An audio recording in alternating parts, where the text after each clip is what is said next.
mic real quick. Sorry. 1, 2, 1, 2. Testing, testing. Just so everyone knows, there is an overflow room upstairs in case you aren't able to find seating. We'll get started in about 20 minutes. Thank you.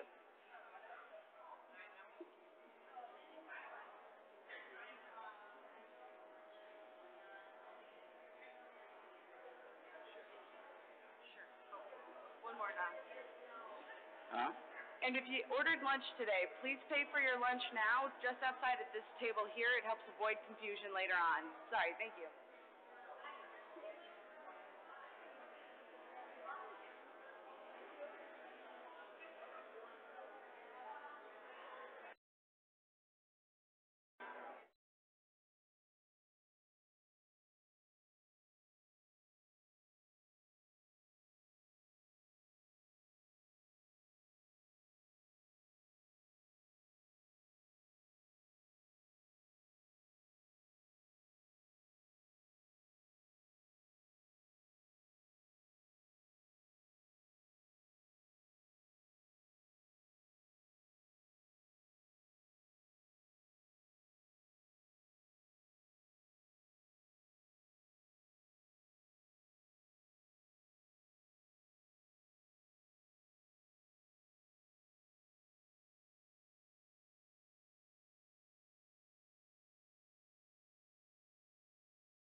Good morning, everyone.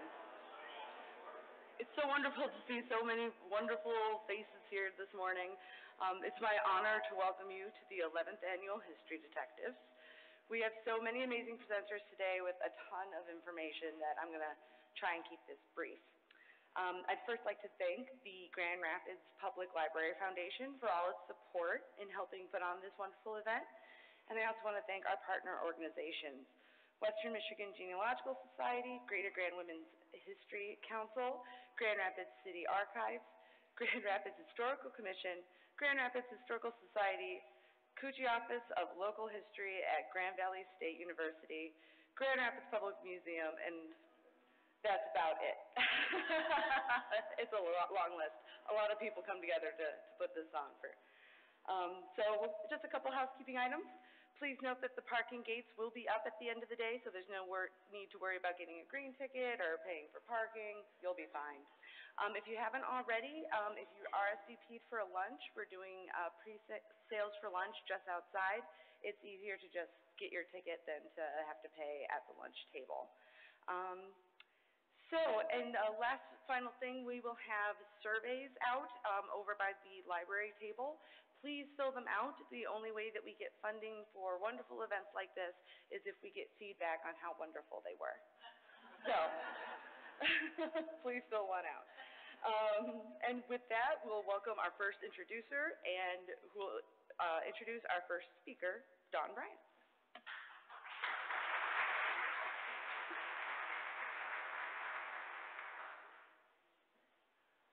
Good morning, everybody. Our first speaker is a longtime resident of Heritage Hill in Grand Rapids and literally lives local history. Since his marriage in 1976, he and Mindy, his wife, have owned 3 homes, all of them built before 1900. And their 3 children assumed that everyone had 10-foot ceilings and creaky floors and homes always under construction. He is an avid family historian and has served on the board of directors of the Western Michigan Genealogical Society since 1996, serving as its president from 2009 to 2014. He previously presented at History Detectives in 2011 and 2012. He's a graduate of Cornerstone University with a bachelor's in business management. He joined the staff at Madison Square Church in 2010, where he currently serves as Information Technology and Office Operations Manager. Soon after he came on staff at the Madison Church, he learned that the church was celebrating its centennial in 2014, and given his passion for historical research, his work enriched their public celebration in 2014, and he served as the photo editor for This Far by Faith, The Unfinished Story of Madison Square Church, which was published in 2017. And it was during his work with the church's history that he discovered many surprising windows into the history of the business district and the neighborhoods still known as Madison Square. So friends, it's my pleasure to introduce our speaker for Welcome to the Madison Square, Ministry Manager, Photo Editor, Resident Historian, Bryant.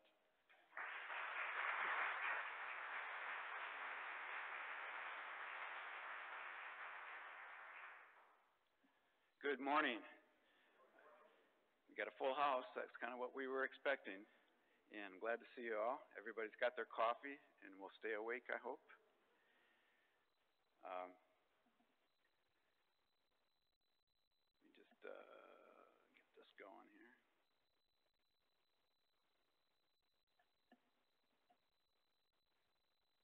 All right. Al didn't necessarily introduce himself, but he's one of the 2 editors of the book that he was showing you. And his name is all over that book, in other words, literally.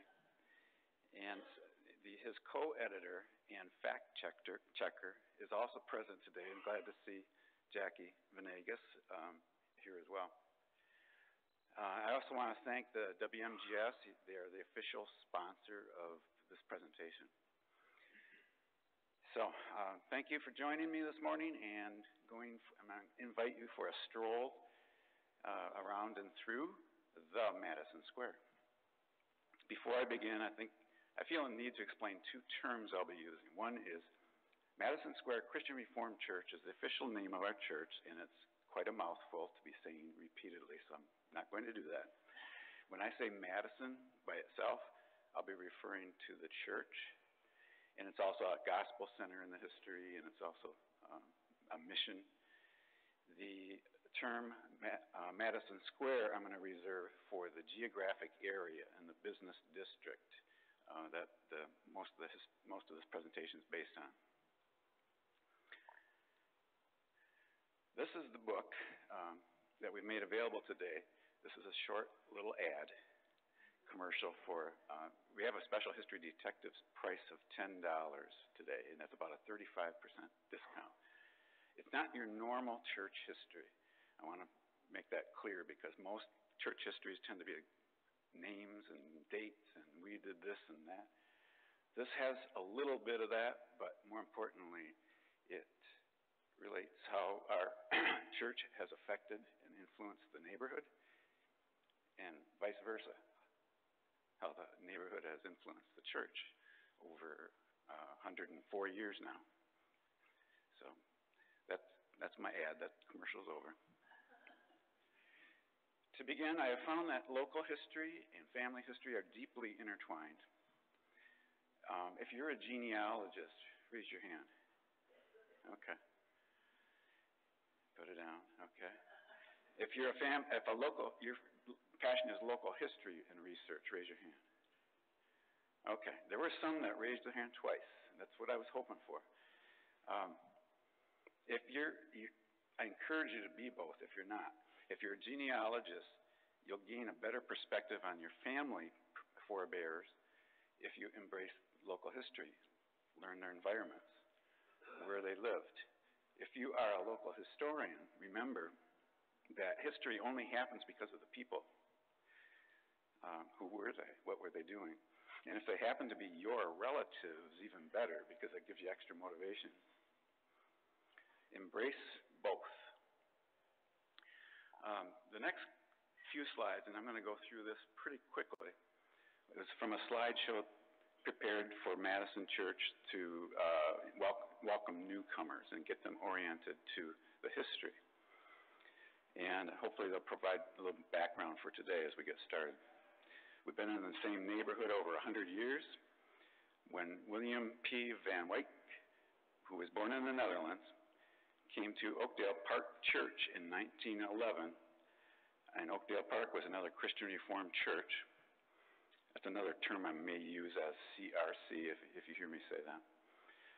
And he came in 1911 at a time when Grand Rapids was having labor disputes and strikes.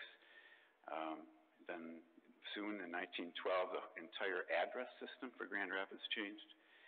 And I want to pause here and explain what that address system is. 8 blocks is now a mile in Grand Rapids. It is in a lot of locations. So if I live in the 200 block, I'm going to be a quarter mile away from the starting point. Our starting points in Grand Rapids are Division Avenue and Fulton, and most of you probably know that. But Madison Square begins near Hall Street. Hall Street is the 1200 block of Madison. That puts it over there about a mile and a half away from where we are right now. In 1913, Reverend Van Wyck issued his groundbreaking pamphlet in the Dutch language, and I can't pronounce the Dutch title, so I'm going to say it in English. City Evangelism, Why and How. His theme and concept underpins the existence of Madison Church and its urban evangelism and outreach. Madison was the very first mission in the denomination's home missions department. The headquarters for Madison Square Business District were at 340 Hall Street, and this was the Chamber of Commerce for Madison Square.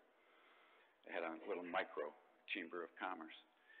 The first storefront Madison leased was in that same building, and it probably reflects that there were some business relationships between the Oakdale Park Group and the business community. This is a description of Madison's early founding. A group of Dutch immigrants from Oakdale Park, CRC, a Dutch-speaking congregation in southeast Grand Rapids, offered afternoon Sunday school to English-speaking migrants from Kentucky and Tennessee, about a mile away, across the railroad tracks in an area called Poverty Hollow, near Madison Square community. That's quote-unquote from an early history. I've never been able to pinpoint Poverty Hollow on any map, but I think we can grasp the meaning. In summary, from the very beginning, Madison was at the forefront intentionally, crossing cultural, ethnic, and language barriers, reaching out to the non-Dutch. In fact, Oakdale Park and most other CRC churches in the early part of that century, last century, didn't have services in English at all, which is something to think about, because if Madison is reaching out and trying to convert English-speaking, and they're successful, and we hope, of course, which is what the goal is, they want to join a church. They're not going to be able to go to a CRC church because they won't understand the Dutch language. So Madison was at the point of having to recommend to go to other churches. 1914 marks the official beginning of Madison because of a couple of things. One is the lease was signed for the space in September 1914, and also because Lizzie Smitter, the first employee, was hired in 1914. And she ran the mission for about 20 years, and so she's the symbol of women in leadership roles at Madison, right from the onset. Her photo on that previous slide came from this, which was 1917, and it's a Madison Square Mission Sunday school picnic.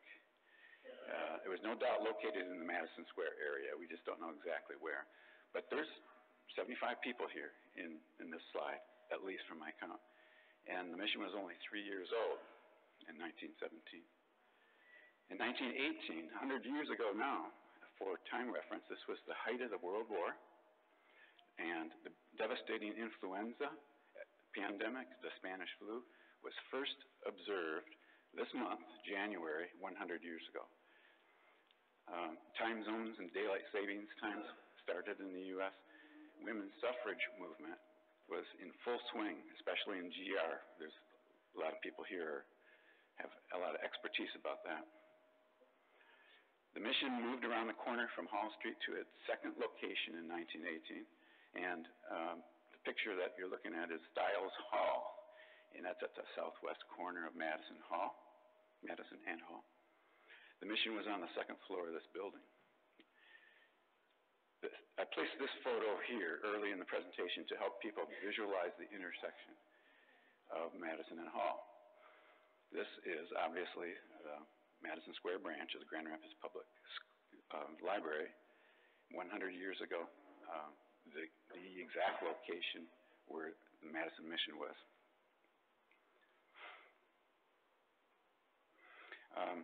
From 1929 till 1950, the mission occupied 3 different storefronts or lodge halls all along Madison Avenue. And jumping ahead in time into 1942, of course, we have another war, but Madison mission is there still and growing. And here's where a providential connection comes in our research. I did genealogy research on every individual that's mentioned in the book, at least most of the older names. And the Affmans turns out to be grandparents of a friend of mine from a previous church. So we were able to contact their daughter, and Al, who was introduced me, actually got the chance to interview her, and that interview's in the book. Here's Gertrude Holkebor in 1943. She joined the Affmans in the ministry of the mission, another key woman leader in Madison history, and was commonly known to preach. Well, some of you here may know this, is that the CRC didn't exactly condone women preaching. So it's another example. Excuse me, another example of those Madison's on the forefront. eventually they got tired of moving, and they wanted a permanent location and be more like a church. And they gained support and raised some money and built this chapel on Lafayette Street in 1951. Lafayette Avenue. Make sure that's, because the north-south streets have avenues across east-west streets. The neighborhood was changing. In 1940s and 51 especially, the African-American Great Migration to the Midwest is occurring, and Chicago and Detroit areas that's what was target areas for where they could find jobs and things. And the African-Americans also came to Muskegon and Grand Rapids in large numbers. So that's what was happening. Madison organized and became self-sustaining church in 1970, and this chapel was their home until the summer of 1979. Madison was at a point they could actually consider moving again. They never, ever considered moving out of that neighborhood, where a lot of white flight had started by then. And so they stayed where God planted them. Emmanuel Presbyterian Church down on Madison Avenue was disbanding in 1979. Their membership was dwindling, and they wanted to sell their building. So in a step of faith, Madison moved. And this was a big deal. The chapel members or the church members now, they celebrated, sang, and marched from the chapel on Lafayette Street, down Hall to Madison, and down to their new church. And this is at the corner of Garden Street in Madison, down near the railroad tracks, if you're familiar with the area. This is an early depiction of Kent County. That curved line represents the Grand River, and it's an estimate, I'm sure. This, where the arrow is pointing, is Paris Township. And a township is an area approximately 36 square miles, and it's organized in 1839. This is in 1855, Paris Township, and you can see all the squares there represent the 36 different townships, or sections, I should say, in Paris Township. Before that, the arrow is pointing to Section 6. So the next slide will get some definition on what's there. The most of this screen is Section 6. The middle of it is here. I don't know if you probably can't see that. But anyways, it's irrelevant. And it has some of the west half of Section 7 on the screen. In 1855, the Kent County Agricultural Society purchased 4 acres of land on Section 6. The county's first fairgrounds, and on an additional 30 acres were acquired later. The blue square represents, or rectangle I should probably say, is where the fairgrounds were. In the 1860s, they served as the initial encampment and training ground for the 3rd Michigan Volunteers during the Civil War. And this is for a reference for you. Silver Creek will run through some of these other slides I show, and I want to give you a point where you can reference it and you can see where we are on the maps. In this view, Kalamazoo State Road, angling down the southeast, now it's Kalamazoo Avenue. The arrow is pointing to Oakdale Park, and Oakdale Park was a stage stop on the state road and to Kalamazoo. It was also a post office for a time. And this is where Oakdale Park, Congregational Church, Christian Reformed Church, still is today. It's a very tight microcosm of Dutch immigrants in that neighborhood. The fairgrounds in 1873, here's a description that the Kent County Agricultural Society gave, trying to get the Michigan Society to come and do a state fair in Kent County. And so in February 1873, they sent a proposal, and later in the same year, the first state fair in Kent County occurred at the fairgrounds here. Here's a little description of the fairgrounds at that point. a pomological hall, 225 horse stalls, poultry hall, swine and sheep pens. And there was not just agriculture related, it's fine art hall, manufacturer's hall, carriage and wagon, a half-mile racetrack, and a grandstand. So dining hall, and then what's a fairgrounds without 30 refreshment booths and 10 good wells with clear water. Anyways, the promotion was successful. This is Madison Square in 1876, so 3 years later. It was good farmland. Hall Street is the black border across the street, across the top. And this view shows Hall Street.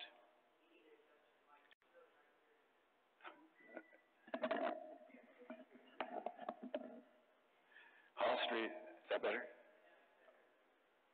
This view shows Valley City Cemetery on Hall Street, and to the right of that, Kalamazoo Avenue. Silver Creek, still there. Close-up of look of the fairgrounds itself, and look, you can see the racetrack in 1876 again. This was a very popular place of recreation and entertainment, and Section 6 is still mostly individually owned farms. The site of our church is right along in the fairgrounds, where that little red circle is. And Silver Creek. This photo is vintage 1880s, the agricultural fair grounds, and the activity, it was the art hall that you see in the background, and on the right appears to be crates of fruit. Significant among the groups in the society was the Pomological Society, which was founded in 1870, and that organization's focus was on education of growing fruit. Makes sense for Kent County. This map from 1963 depicts the various annexations that Grand Rapids made since 1850. The southern boundary in 1850 was Wealthy Street. In 1857, it was extended down to Hall Street. And with the 1891 annexation, which is the darker pink on the bottom, the southern boundary extended now to Burton Street. So what that means is in 1891 is when Madison Square first became part of the city of Grand Rapids. After that annexation, the fairgrounds relocated south on Madison down to about 32nd Street. And that later became Kent County's first airport. The former Madison Square Fairgrounds was platted and developed for housing. This particular map is 1894. Madison Avenue is the vertical, North and South Street. The red outline is where our current church property is, down at the end of Madison, on the corner of Garden. And the Garden Street is there. I want to bring up the name of that. There was that street and Fair Street, which doesn't appear on this map, are direct descendants, I'll say, of the fairgrounds. The Fair Street was the road in from Division into the fairgrounds. And Garden was presumably what part of the agricultural display for the fairgrounds. And in some cases, the greenhouses were mentioned as possibly being there too. And notice the plat names. We have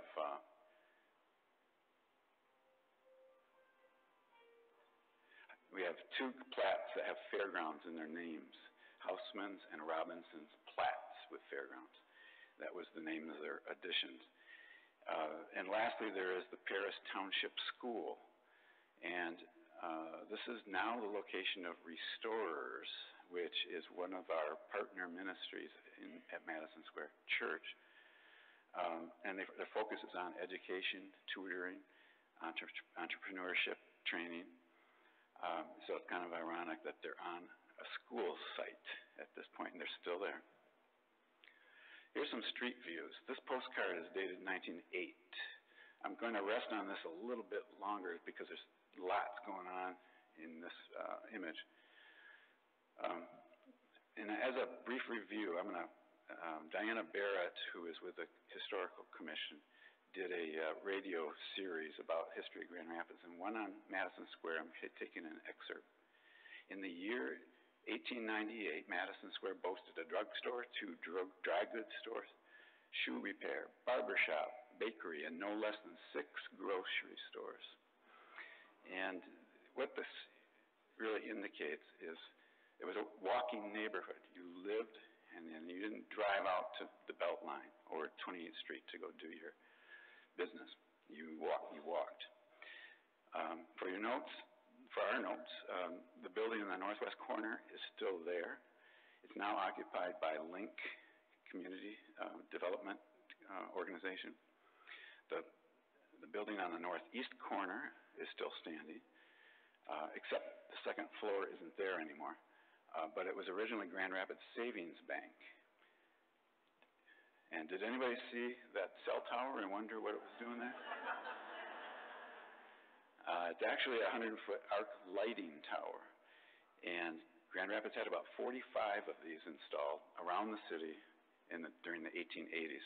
The problem is they started, as the trees grew, they started only lighting the tops of the trees, which created shadows underneath that actually became quite dangerous. So they eventually did away with them. And the last one to be removed was reported as this one, and that was removed in 1916. This is a similar view, but from a little further back and a couple of years later. This is circa 1910. And you can tell that it's taken during the morning hours because the storefront awnings on the west side of the street, which is on your left, are all drawn, and the awnings on the right side are not, so you know where the sun was coming from. The banner across the street there is "Welcome to the Madison Square," and this is the inspiration for my title. More than one person has suggested to me that I didn't need "the" in my title, but you see, I did, and it's how they referred to Madison Square. This is an aerial view of the preceding 1907. Clearly pinpoints the intersection of Hall Street and Madison as as Madison Square. It definitely had a name, and we knew exactly where it was. The vertical road in the middle is Madison Avenue. So let's zoom in. The dark shaded rectangles indicate commercial buildings that existed. And the label in the middle of Madison Avenue says Madison Square Bank. Now, they had to be an advertiser out of the Atlas, I'm imagining, to have their name on the actual map. And we'll learn more about that bank in a minute. Actually, we'll learn about it now. The business district outside of the central area, Madison was the first. So it's the first suburb. The first suburb. Sorry about that, everybody who's listening upstairs. It is the first suburb, basically. And this was a local bank. Madison Bank was not a branch of another bank. It was contained right in the Madison Square business district. And it was successful and led to other banks having branches there.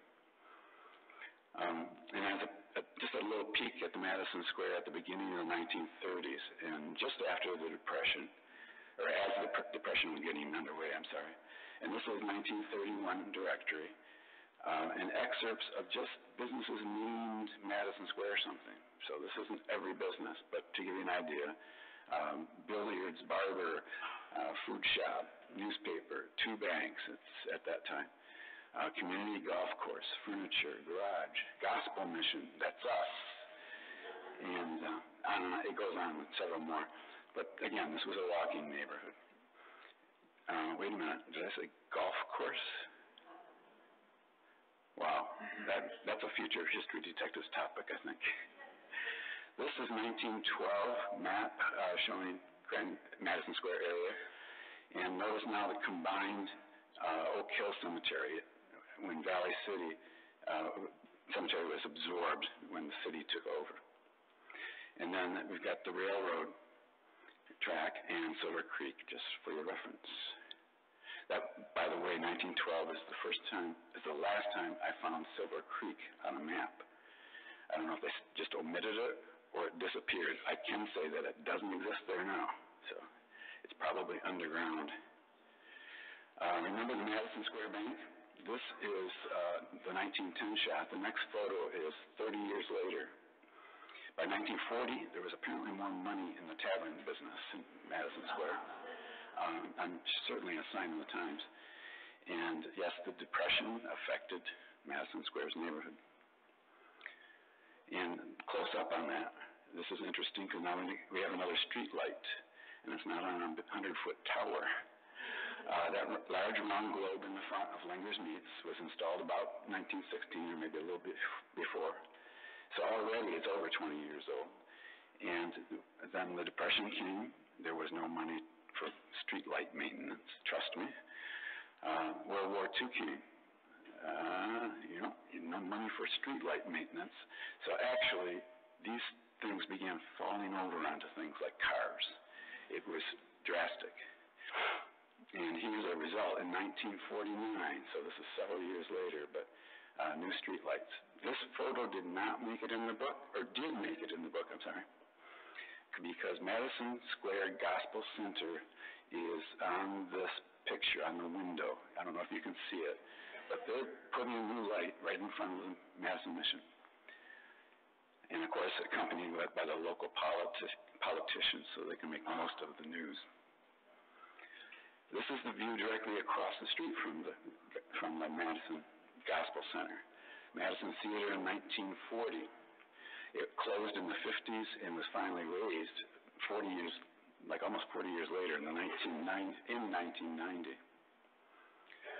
In 1950, this is a view from Hall Street towards the south. And to the immediate left is where it says bar. Well, that's the tavern, so now it just changed owner and changed name, but that's where the Madison Square Bank originally was.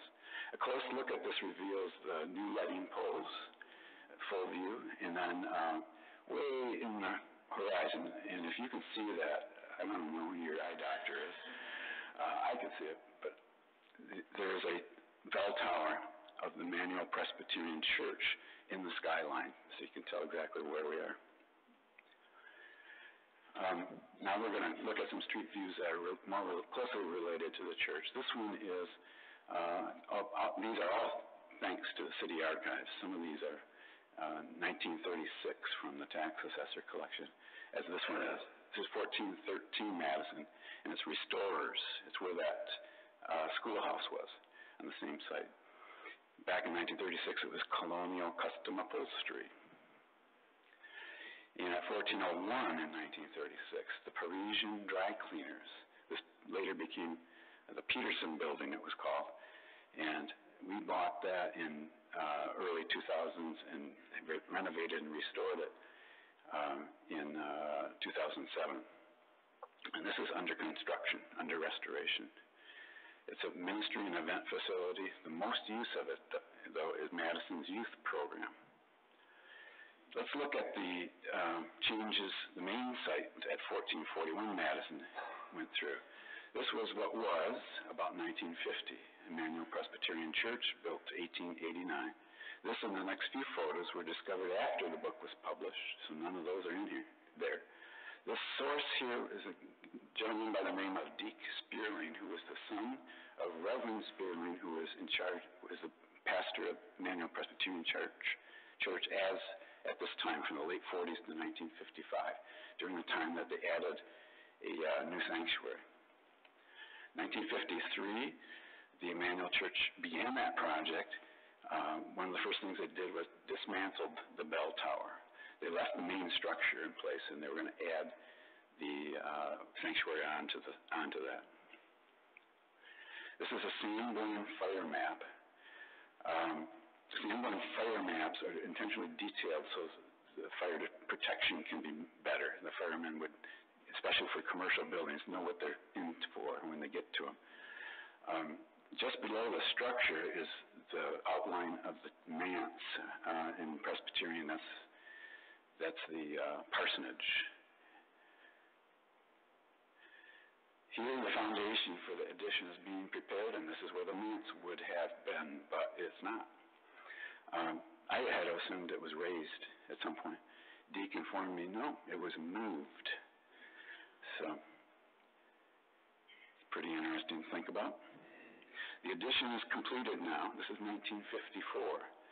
You may not be able to tell the difference, but the old structure, which was a white wood building, is now painted the same color as the brick to blend in, so it makes it hard to see. But trust me, it's there.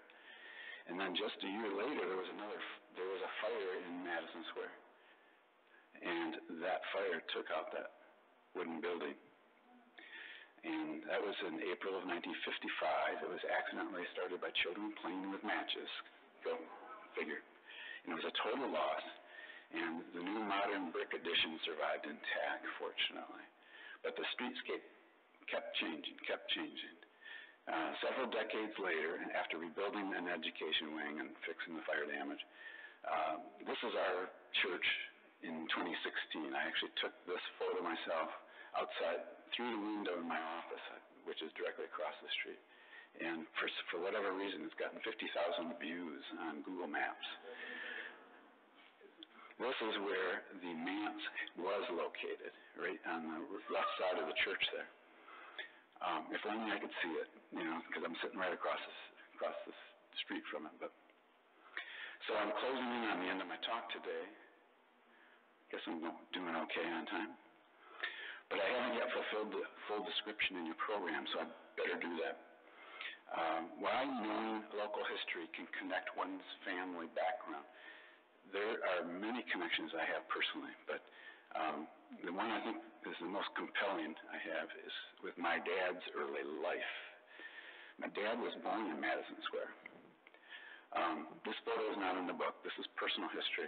This is the home at 1143 of my great-grandparents, Eugene and Clarey Townsend. And they lived in there from 1921 until they passed away. Clarey in 1943, and Eugene passed away in 1959.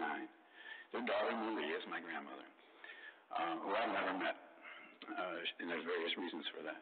But she married in 1924 and had 2 sons. This is my dad's first home.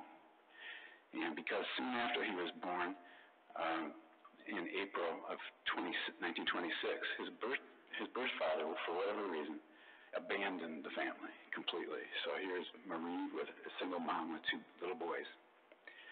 And this is my dad's first home because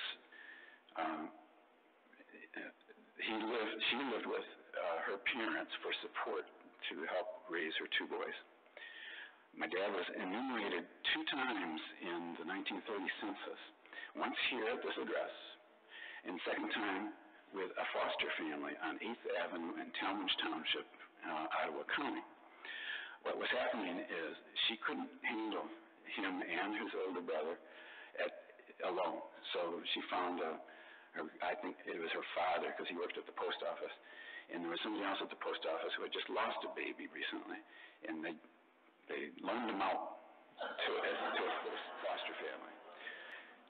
That's literally what happened, because she wouldn't agree to adoption. That would be too permanent. But he was back and forth, Grand Rapids and Talmadge, and then his foster family moved into Grand Rapids, somewhat on the west side. But when Marie when my dad was 14, Marie finally agreed that, okay, I'm going to give you permission to choose me or your foster family, and he chose his foster family. As a result, my dad went to grade school in Talmadge some years, some at Lafayette Elementary down on Wealthy in Lafayette. And he went to high school at South, and sometimes living in the same house with his grandparents during high school. So as a result, growing up, Dad was understandably not interested in talking to us kids about because of his family situation. So we never learned anything from him. And there was nothing handed down. So that's a genealogist's nightmare, right? Well, I was a genealogist since the 80s and 90s, but I started working on it, and despite his reluctance, and I found out his birth father, had a whole other family of 11 children. So my dad had 13 siblings that he had no idea about. He only knew his brother. And of those siblings, my dad is the only one still living, and he wasn't the youngest. He was one of the oldest. So he's lost that whole thing, except in the 90s, I found him. And when my dad was 70 years old, he was starting to be introduced to his birth families, his half-brothers and sisters, mostly sisters. In fact, his last closest relative died just in July, and she wasn't a sister. Her name was Grace, but she was Aunt Grace. My father's aunt died at 104 years old just this past July. So, this was the view from the house to across the street. Do you recognize that chapel? They were there. That was, the chapel was built in 1951. So Eugene, my great-grandfather, died in that house in 1959. So he no doubt witnessed the chapel being built. And knowing the history of Madison people like I do, he had visits on his front doorstep pretty regularly, most likely. There's another missing fact. This picture is of the church office. It doesn't look like that now, but my office is on the porch, and it's enclosed now, but my window, that's where it faces. I've been there a couple of years, and I realized I'm looking across the street at Emmanuel Presbyterian Church, and I never thought to do any more digging or anything, but something got me going, so I looked it up. And Emmanuel Presbyterian Church had their records online on Michigan Gen Web, the Kent County. And guess what was there? Go ahead, guess.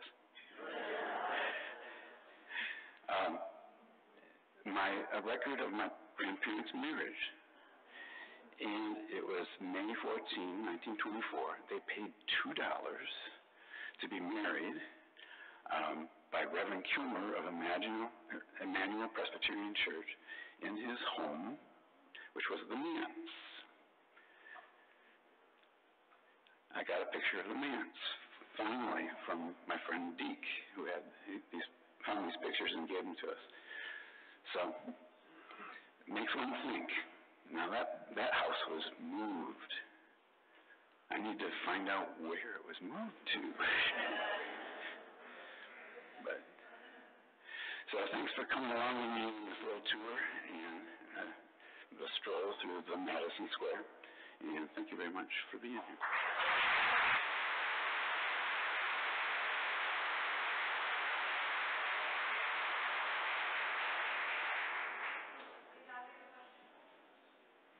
Do we have time for questions?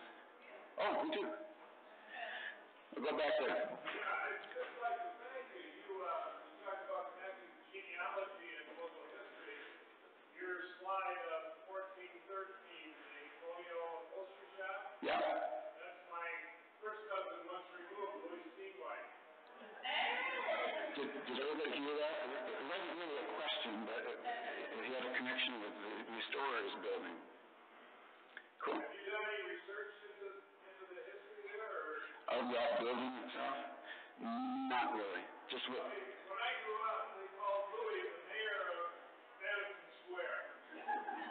He was a prominent businessman there, and he was involved with everything there. Yeah, that's awesome. I know the mayor of Amway. I know the mayor of Amway. Amway. The guy I went to school with in high school has been there at the Center for Free Enterprise since he was in high school. He's still there. He's the mayor. He was actually interviewed by the press as mayor of Amway. His name is John. He's just been there a long time. Okay, let's go to this side. My father was in this boy neighbors to your family in that area. They lived on his dad started the packaging corporation of Bouwkamp, or his dad and all the transport company. My dad was born in 47. My dad was born 40 years earlier in 1907, so they would have grown up that whole time. Oh, great. So thanks for the pictures. Oh, you're very welcome. I grew up a little bit in just south of Madison, where on the east side of the street, my grandfather used to walk up to the B&B grocery store. Oh, yeah. Just north of that, there's a B&W root beer stand in Green Pleasant. And that building is still there. They renovated it into something now. It's a restaurant. It's going to be a restaurant, yeah. Yeah.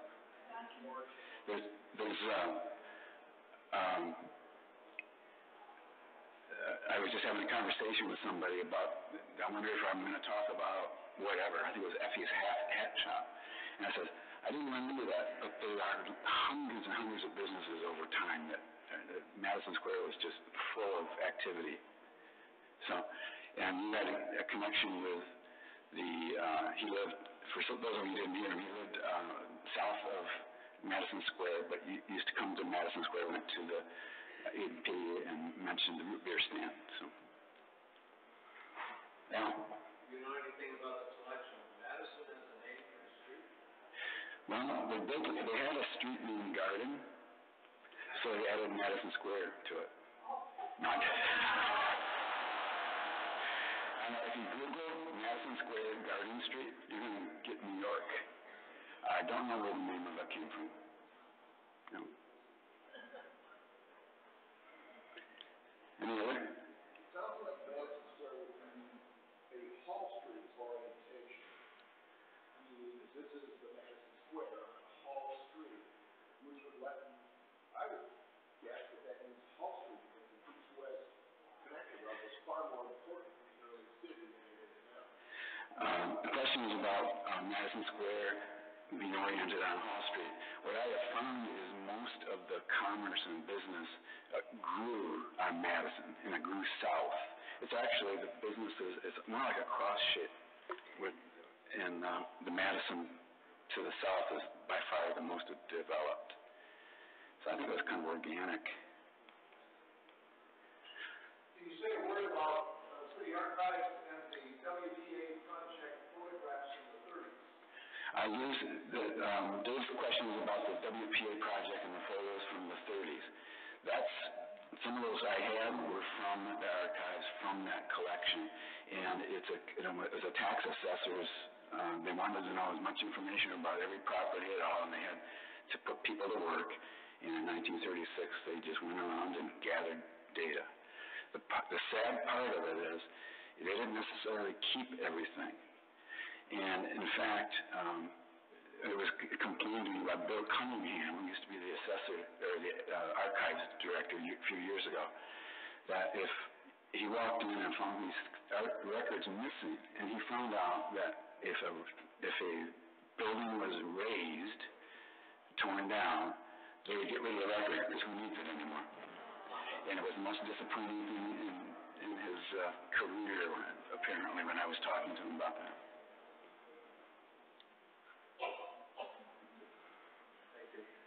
I think that's time.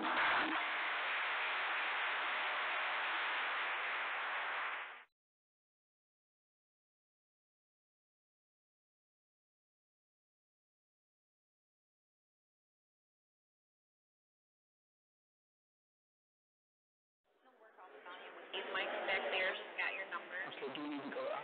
That's good. Do you want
we need,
I think we're ready to get started with our next program. If everyone could find their seats.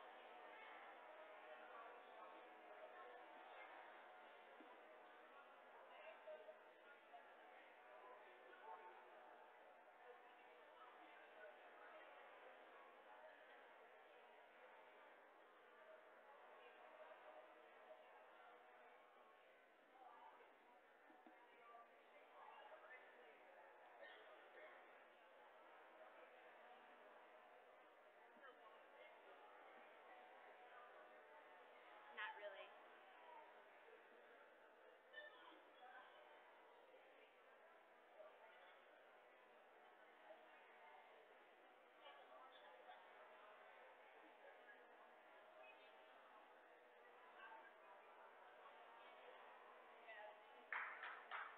Okay, good morning, everyone. My name is Melissa Fox, and I am the current president of the Greater Grand Rapids Women's History Council, an organization that uncovers, preserves, and celebrates the rich history of women in our community. The primary output of our work is in the form of programming. Next month, we are sponsoring a program here at Taste of Soul Sunday titled A League of Her Own, Mini Forbes, and Negro League Baseball. Our annual reception and program on March 15th will highlight individual women in Grand Rapids who have made contributions to social reform and have significantly impacted our city's history. Often our work begins with a research project. If you attended our program in November, The Second Line of Defense, Grand Rapids Women and the Great War, then you are aware of our continued work we have done to uncover the history of the local chapter of the Women's Council of National Defense. Today's program, Elective Detectives in Crowdsourcing Grand Rapids Women's History, highlights another large project we have been working on, women who ran for elective office in Grand Rapids before 1920. I'm happy to introduce our presenters today, both of whom are Women's History Council board members. Julia Bouwkamp is a graduate of Calvin College and joined the board in 2017. Her BA in History and Material Culture has been reinvested in research and writing for the Michigan Historic Preservation Network, in service with the Wayland Main Street for AmeriCorps Vista, and now with the Greater Grand Rapids Women's History Council, ensuring that women who have left their mark on Grand Rapids are remembered. Ellyn Clarey, who is by profession a literary scholar, added local women's history to her research, programming, and communications efforts, tracking down the local roots of early women professionals, the early leaders of Michigan's suffrage movement, cultural historians, Constant Rorick, and 1890s African American women's clubs. Currently, she is coordinating local participation at regional conferences and overseeing an intern working to share women's elective history in the crowdsourcing project Her Hat Was in the Ring. She organized a centennial reenactment of the 1899 National Suffrage Convention here and a month-long series for Legacy. Besides serving on the boards of the Grand Rapids Historical Society and Commission, her service extends to the Progressive Women's Alliance, Torch Club, and local theaters. She has spoken frequently and published in news sources and magazines such as the Grand Rapids Magazine and Grand River Valley History. Please join me in welcoming Julia Bouwkamp and Ellyn Clarey.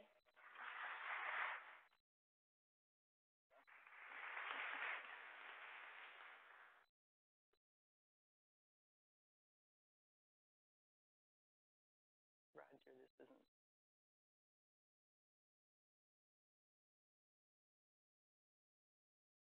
It's not.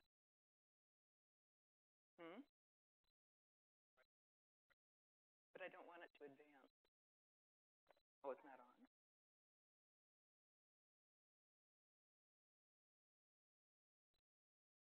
I want it to go back a slide. Not that we don't want to see Sandy Wright's smiling face, but I can't get it to work at all. We'll let them figure this out and get started.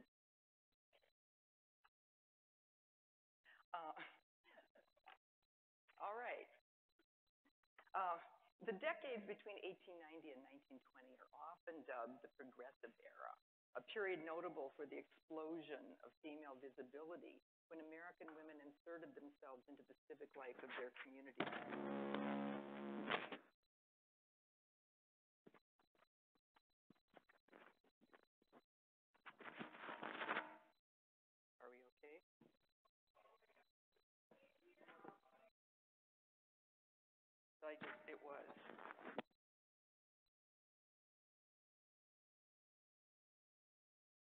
hear it at all. Shall I just use that mic?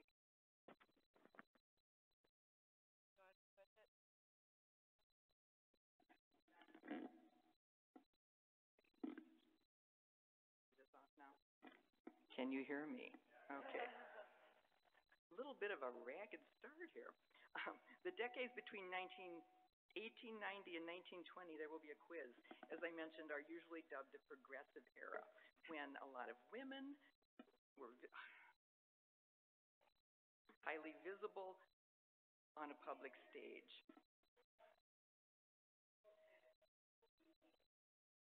Only 100 years later, they have largely been lost to posterity because of their serious public engagement as American citizens was not honored by their inclusion in cities' histories. Women citizens had also been denied access to the legislative and elective life of the nation. They could neither vote nor run for office, which is a matter that we're addressing today. We have to do a little bit of background in the history of enfranchisement of American women because it's extremely complicated. You might know that the certification of the 19th Amendment to the Constitution of the United States of America guaranteed universal suffrage for all citizens on August 26, 1920. But you might not realize the long and winding road that women had traveled. Addressing this history has been only one intended consequence of a project begun 20 years ago, almost 20 years ago, by the Greater Grand Rapids Women's History Council when we began gathering our city's women's elective history. And today we want to tell you where we have found it, who we have found, why it's taken so long, and why it's been worth doing. Is that all right?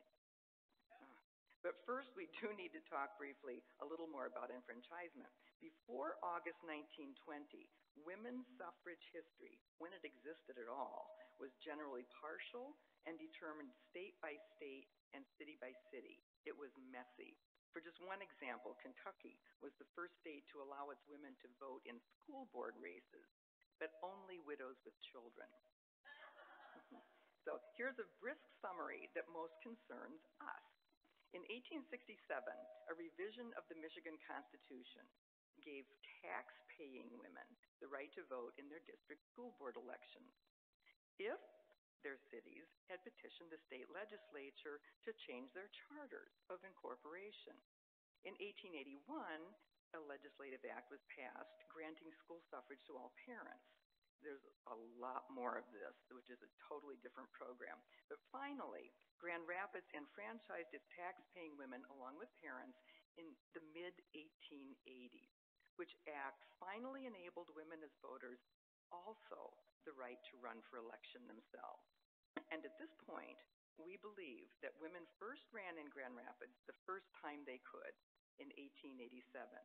At least that becomes their pattern, which our elective history can prove. They ran as soon as they were able. But 1887, how did we get to this date, and why has it taken nearly 20 years? Enter Sandy Wright. Sandy, would you stand and be recognized? Sandy was the first Grand Rapids woman appointed to serve as Grand Rapids City Clerk. Thanks.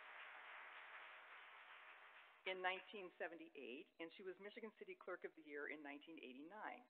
One of her major duties as city clerk was the conduct of all elections held in the city. When Sandy retired from her position in 1994, we crossed paths when I was working to commemorate the centennial of the National Suffrage Movement's meeting in Grand Rapids that Melissa mentioned. I asked Sandy where I could find a list of women who had run for office.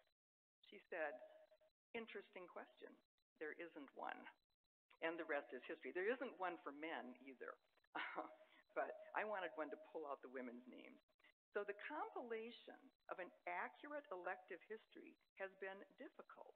And at the beginning, we didn't realize that we had no models, that we were forging a trail here. The Greater Grand Rapids Women's History Council's Elective History Project began with fingers bloody from sorting through stapled documents and muscles sore from hefting gigantic tomes of city and county records onto copy machines in our search for women's names. Names that were often initials and included Shirleys and Beverleys, who were actually men, Sometimes gender could be identified only through press obituaries or other records, so you can see the kind of search that we ended up heading on.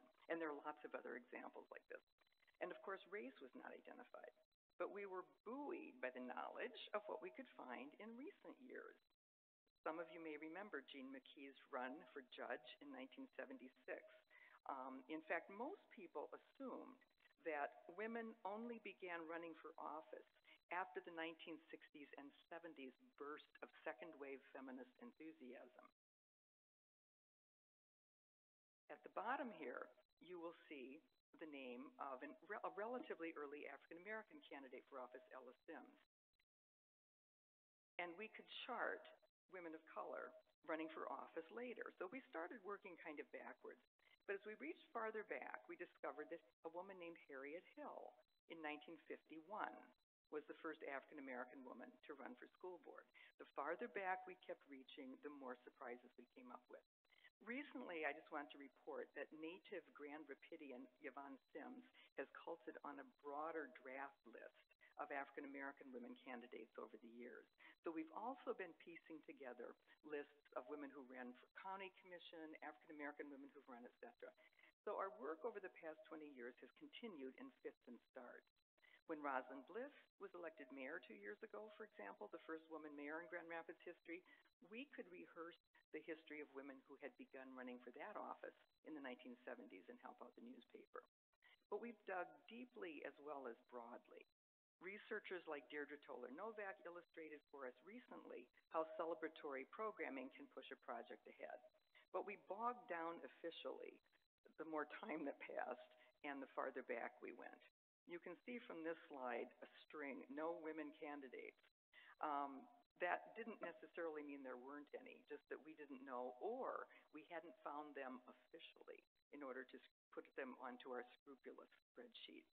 Don't forget that the internet hasn't been with us all that long, or that it includes only what humans have chosen to post there. You could still not today duplicate our elective history online until we post it. Ideally, we had wanted to limit our first search starting in 1999 to official records belonging to the city and county records offices, the clerk's offices, and belonging to the school system. Well, we were more or less stopped at this stage by this first page, at least officially. But we still had moments of thrill that kept us going. I don't expect you necessarily to be able to read these slides, but I want you to see our rather limited first spreadsheet here. Down toward the bottom, though, you'll see the names of Agnes Kempker and Carol Landier, later Koistra. When I first started working on Grand Rapids women's history in the 1990s, I was told no woman had ever run, let alone won, a seat on the Kent County Commission. And these two women were the first to sit. Well, wait. That's what people thought. They weren't, though.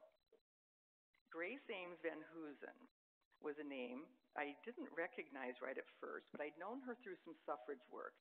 She not only ran in 1930, she won. Her name had shown up as a late local suffrage leader and the founder of the local League of Women Voters in 1920, but we first got interested in her through her elective record. In 1915, she ran her first race for school board as a businesswoman. They always wanted businessmen on the school board, so she was playing the gender card there. She made news for announcing that, and in 1923, she ran for city commission. Only in 1930 did she win and find herself as the only woman in a sea of men. And this isn't the whole picture of 38 men on the county commission. And she served for 8 years during the Depression. I'm giving a quick, real nutshell summary of a little information about Grace because we're not doing much of that today. Those are other kinds of programs.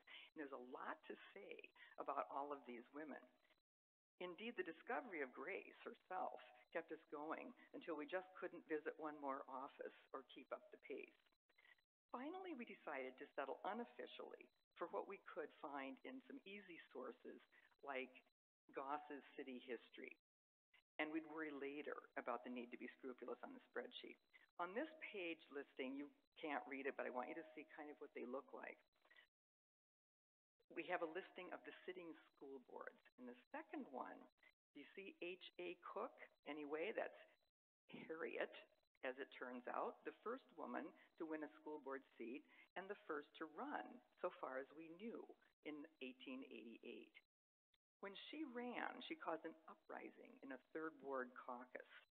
3 candidates were allowed in every caucus, but a male majority at the meeting selected just one man and immediately adjourned and ran out of the room. Women present declared a breach of faith and announced that they would run Harriet Cook as an independent candidate. And she was one of the 8 elected that year. Her election was a clarion call. Women in Grand Rapids remained well represented on the city's school board because of consistent efforts by the local suffrage movement. Remember, at this point, women did not have full suffrage. They could vote, some women could vote on school board elections. Remember, we're still in a period where they could not exercise their skills and rights fully as citizens, but here they are. No wonder most candidates were active suffragists. This is a letter you'll see at the top, the Michigan Equal Suffrage Association, written by Emily Burton Ketchum, premier West Michigan and Michigan suffrage leader, and she was on national boards as well. The recipient of this letter from this 19th century leader is Aldy Louise Tuck Blake. Nutshell summary about her also. Her political career provides a mini history of women's suffrage and elective opportunities around the turn of the 20th century. Availing herself of the only elective possibility available to her in 1889, she ran for school board. And you'll see her in the middle of this photo. She was seated as the 3rd woman on the Grand Rapids School Board, which made national headlines, by the way. It was so unusual. Blake built her 1899 electoral experience into a later run in 1920 for the state legislature, the first time after the 19th Amendment that she was allowed to run for that office. Also active in the Grand Rapids Equal Suffrage Association was Eva McCall Hamilton. She's pictured in the center of this photo of the 1912 Michigan Suffrage Campaign Office when suddenly the state legislature put a women's suffrage referendum for male voters on the ballot that November. That happened year after year after year. Only men could vote on this, remember. It was mostly women putting up the referenda. Having studied public issues and often spoken before legislative committees, Hamilton became the first woman elected to state-level office 2 months after the certification of the National Women's Suffrage Amendment in 1920.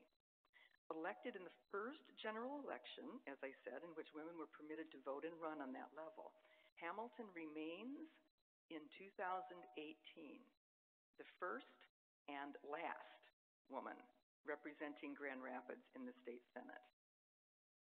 However, we have with us today a woman dedicated to getting another woman into a Senate seat before the century mark passes. Winnie Brinks, would you stand?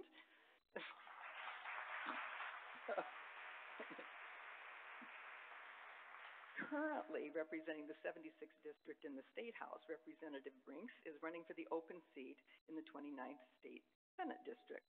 And we're honored by her interest in the history of her position. In the nearly 100 years since Eva McCall Hamilton's election, no other woman has represented Grand Rapids in the state Senate, and precious few, like Winnie, have served in the House.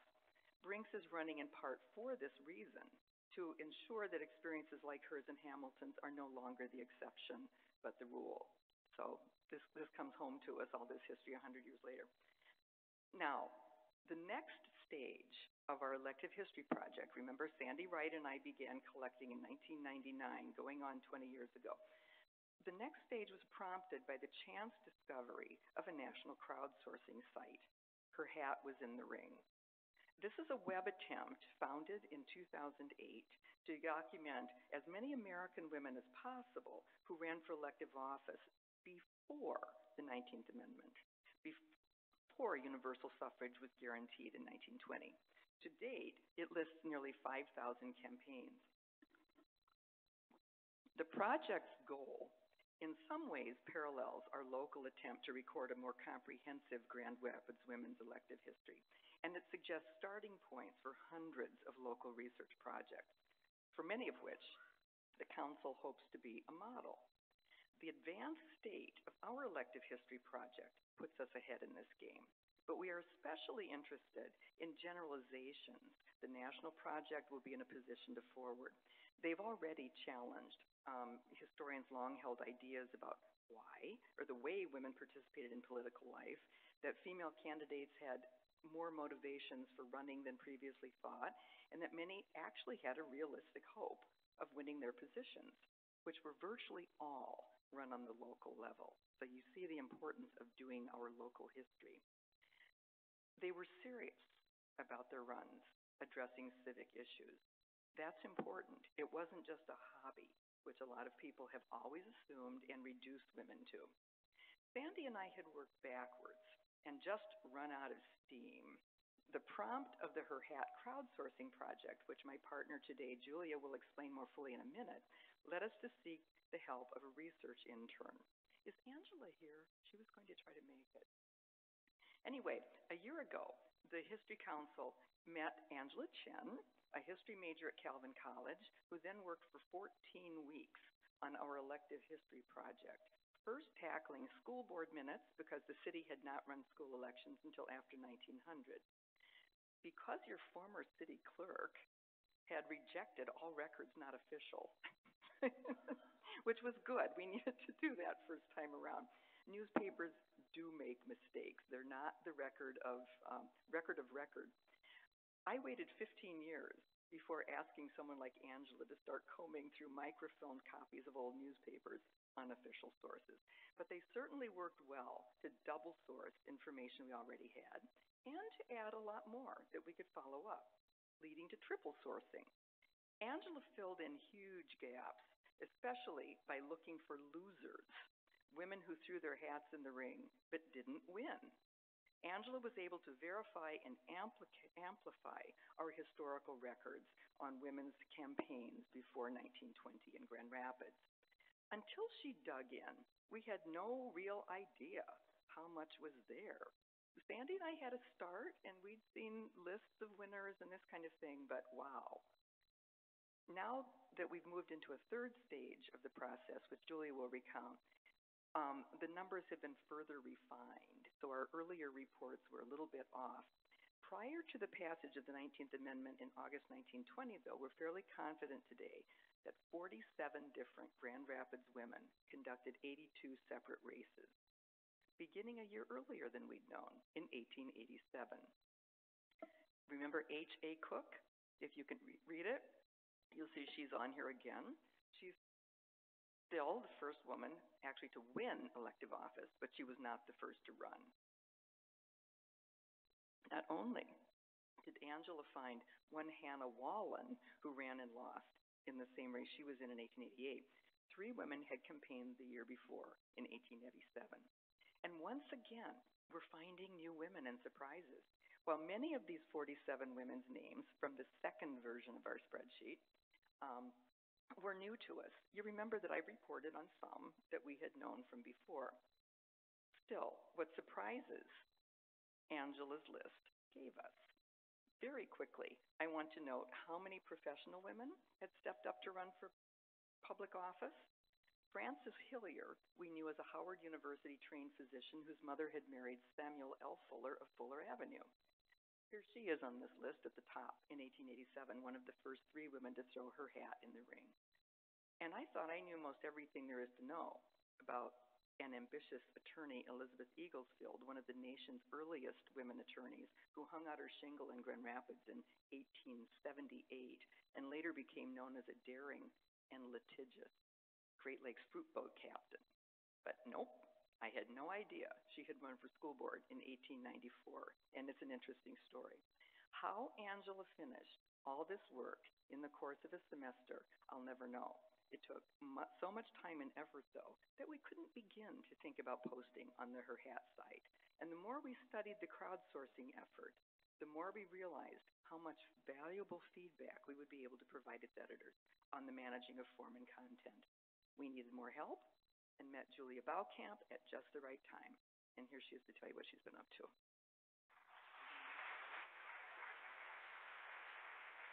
I'll just use this mic, and before I get started, I want to do a quick test. Can everybody hear me in the back? Fabulous. All right. So now that you've heard more about how we got involved with Her Hat Was in the Ring, let me tell you a bit about how the project uses crowdsourcing to expand their number of entries.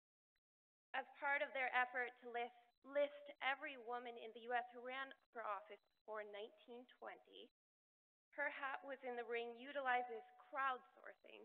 That is, they put forward an open invitation for researchers around the country to dig into their own elective histories and submit names for Her Hat's national database. This invitation to share gives us the remarkable opportunity to put our local history into the developing national narrative of women's elective history, and to share our research with national audiences. The data we provide could be the catalyst for increased interest in Grand Rapids women's history and a starting point for a historian looking for a new subject of study. To date, Her Hat Was in the Ring has collected entries for over 3,600 women who ran in over 4,900 campaigns. To that number, we're adding the name of 47 Grand Rapids women who ran in 82 campaigns between 1887 and 1920, all before the passage of the 19th Amendment in 1920. So let's talk a little bit about process. Just what kind of information did we need to find to put together a complete entry for Her Hat? On the screen is Eva McCall Hamilton, who we mentioned earlier, the first woman from Grand Rapids and Michigan to run for state senate and who started her campaign in 1920 before the 19th Amendment was certified. Her entry is pretty full, with data provided on her marital status, birth dates, death dates, occupation, political affiliation, reform affiliations, a wonderful photograph, a source confirming her run, and a biography of her life and political career. All of these parts are necessary in putting together as complete an entry as possible, and we have many entries to add. When I got started with this project, Angela Chen, an intern from Calvin College, had just done the hard work of going through historical newspapers to complete our elective history. Through 1920, official records and city histories had given us the names of women who won and served their terms in office, but they did not give us the names of the women in Board of Education races specifically who lost. With this expanded list of names on a spreadsheet, I set about finding sources that could give me clues about their identities. I had their names, but I didn't yet have a sense of who these women really were. So I started to research. Luckily, I had a world of information available at my fingertips on the internet, and great local resources at the Grand Rapids Public Library. This word cloud,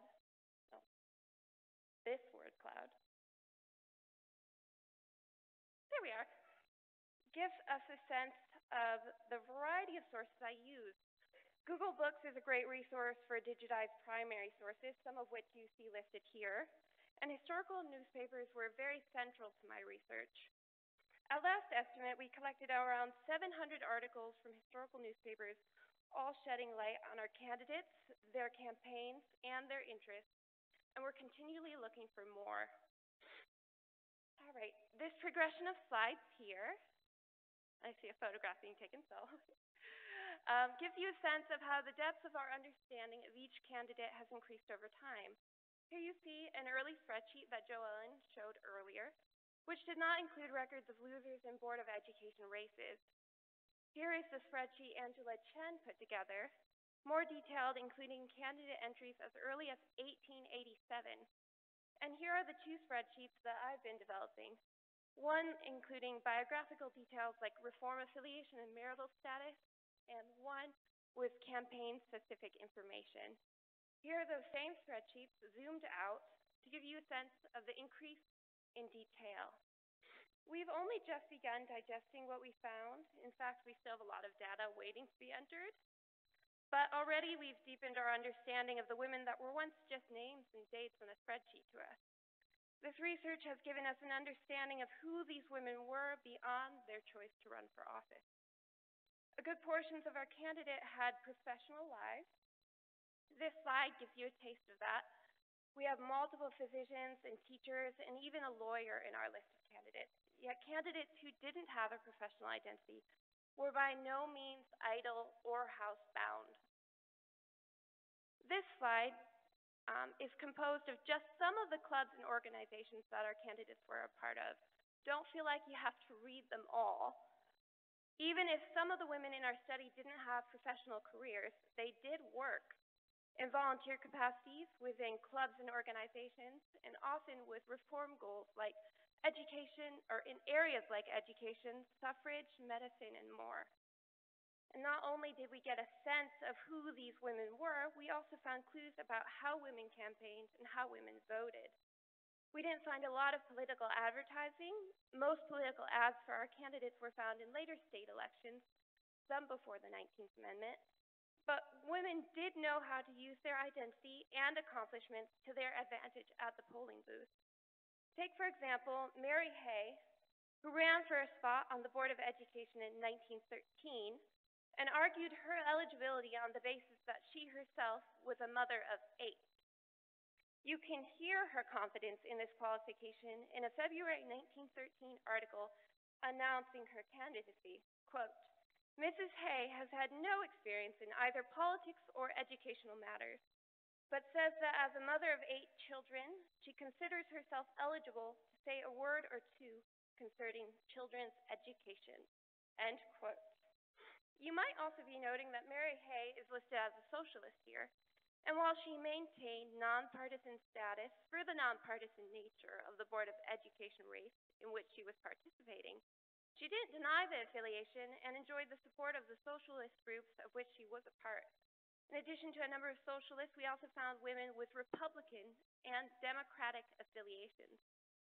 Getting back to the issue of campaigning, some women pointed to their interest in and study of educational matters, and many women candidates had teaching experience and used their professional identities to convince voters.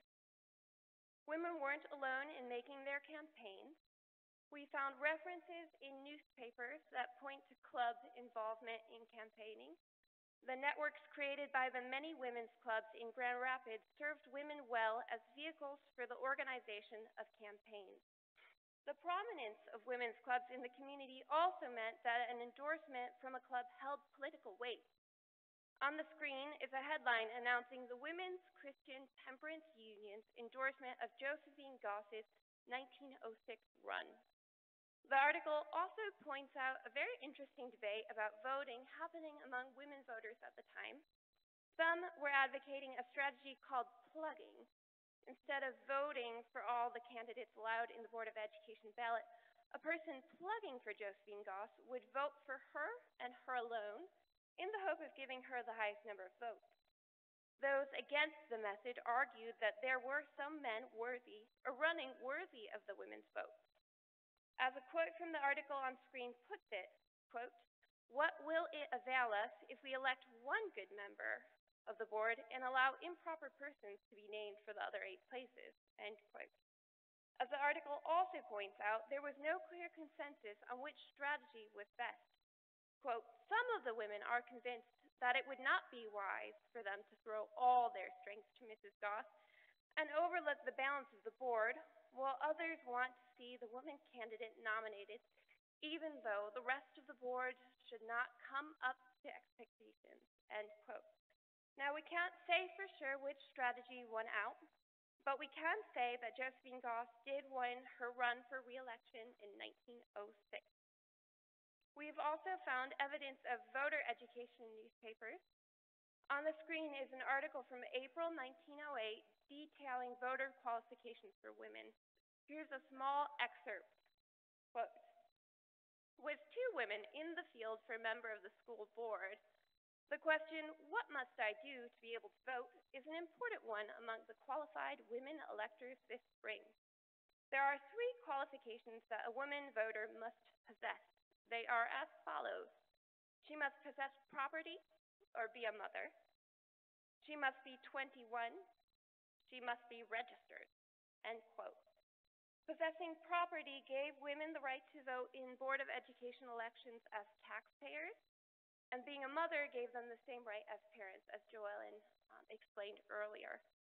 Women did not yet have full suffrage, yet they had some enfranchisement, and efforts were made to ensure that all women eligible to vote in certain elections knew their rights so that they could exercise their rights. Our research also turned up many interesting tidbits, but none more so than the case of political sabotage during Agnes F. Chalmers' 1911 Board of Education run. I first stumbled upon the account in the journal Medical Freedom, where Agnes Chalmers herself laid out all the scandalous details in an article titled Libel and Forgery Unavailing. Agnes Chalmers was a practicing Christian Scientist, a point which raised some skepticism about her ability to keep her religious identity from influencing her school board decisions. Opposition to her candidacy was so great that a fake political ad, which you can see on the screen now, was placed in the Grand Rapids Herald on April 3, 1911. The ad featured a falsified quote purporting to be from Chalmers in an address to the Equal Opportunity Club. The advertisement read, quote, "If I am elected, I certainly shall take my religion into the schools with me. Agnes Chalmers, Christian Scientist," end quote. Per her account, Chalmers did not know of the sabotage until after the vote. That evening, she traced the forgery to John W. Blodgett. Chalmers brought in legal counsel and met with Blodgett and the editorial staff from the Grand Rapids Herald from 7 until midnight, with the result being this public retraction by John Blodgett in the Herald the next day. Despite the sabotage, Chalmers won her seat and 2 terms more and was a very active member on the school board. Now, Agnes Chalmers held policy positions which also put her at odds with the fellow women candidates, she and Dr. Emma Nichols-Wanty, who also ran and won it in 1911. She and Emma Nichols-Wanty, who also ran and won in 1911, opposed each other publicly at an Equal Opportunity Club event. Chalmers opposed compulsory medical inspection in schools, and Wanty was for it. Yet their disagreements fell away for the greater goal of female representation in politics and on the school board. As this April 1911 Grand Rapids article that was on the screen prior puts it, quote, "Mrs. Wanty and Miss Chalmers are not necessarily opposed to each other for school trustees. Membership on the board is not necessarily limited to one woman, the balance to be men. It is claimed that next to their own election, either of them would perhaps rather see the other elected and 2 men suffer the defeat instead of one." End quote. And now Joelle's going to come up for a moment more. The Her Hat Project proves on the national level that American women have been running for office for more than 160 years. The Grand Rapids Women's History Council's Elective History Project proves it on the local level, and that women have been breaking down barriers by running for elective office since 1887, decades before the second wave feminists in the 1970s thought they were running for the first time, and were having to pioneer it again. Our contribution to the Hat Project will supplement, even correct, the national story. And we hope that our city model will inspire other cities across the Midwest and the nation to question undocumented assumptions and actually to chart their local women's elective histories. So far as we know, no other city in the United States has a comprehensive elective history. So far, and we're not finished yet, we have over 800 campaigns documented in Grand Rapids. We've not had the resources to extend the project throughout Kent County and can only imagine what other local surprises remain out there. For now, we want to tip our hats to the losers, how very many there were who also ran. We have one more closing statement, sorry, but I appreciate that. To conclude, let me just say that we've covered a lot of ground here today, but really, we've only just scratched the surface of this rich history. It is remarkable that only 20 years ago, virtually none of what we've shared today about women's elective history prior to the 1960s was known.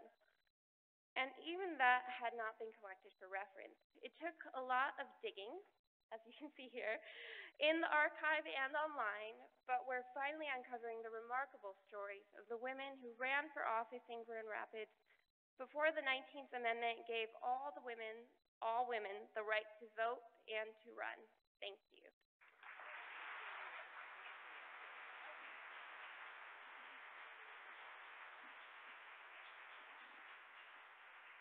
We'd be happy to entertain questions, and you could, if you have anything for Sandy Wright, she's here also, or Winnie Brinks.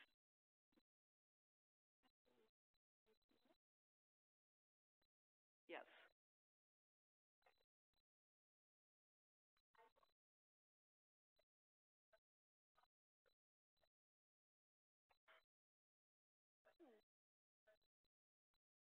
I think it was a local registration to vote.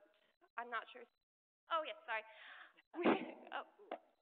Let me repeat the question. We were asked in reference to the voter education slide about where women were supposed to register and what that specifically meant. It was a local registration specific to voting. There's a little more information on the article, which I have a bigger copy of. If you want to see it after the presentation, I can show you. Thank you. And Sandy Wright, as former sitting city clerk, would know it would have been in the clerk's office in the city, right? We assume so. Thanks. It makes sense.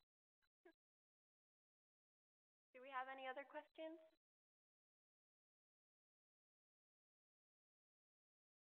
Yes.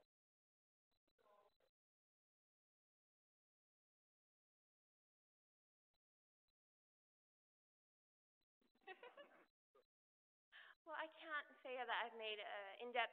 Oh, sorry, repeat the question. The question was about whether or not any of the women in our study had specific liberal or conservative associations. I can't say specifically that I've made an in-depth study of that, but we did note that there was a variety of political affiliations. I'd have to look for more context to see just what those affiliations meant at the time, but we did have women who were associated with socialist political groups, democratic political groups, suffrage, Republican. So it was a different world. There were definitely affiliations, but that would be another good program. I don't think that those terms were used exactly the same way that we use them today, and in fact, the progressive era usually alludes to reform movements in all kinds of areas, and most of these women, as Julia's slide showed, were engaged in various reform movements, like giving women the vote. I can give you one quick squib, though, about the Ladies Literary Club.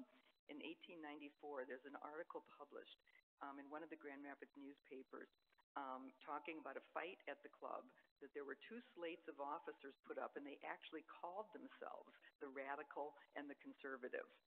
So, and I think the main fight was over how to treat women teachers who were members, and I think there was a class-based thing there. What else it meant, I really don't know. Anything else?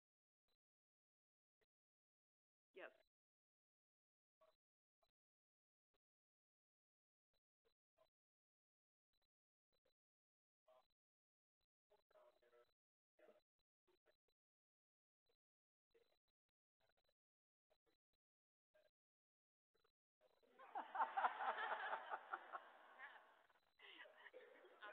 That's a good interpretation. This actually is the logo that Her Hat Was in the Ring has chosen for its website, which you probably noticed. It's the book jacket for a novel about a woman who ran for mayor. And so this is the artist's conception about how to illustrate that novel, which they liked.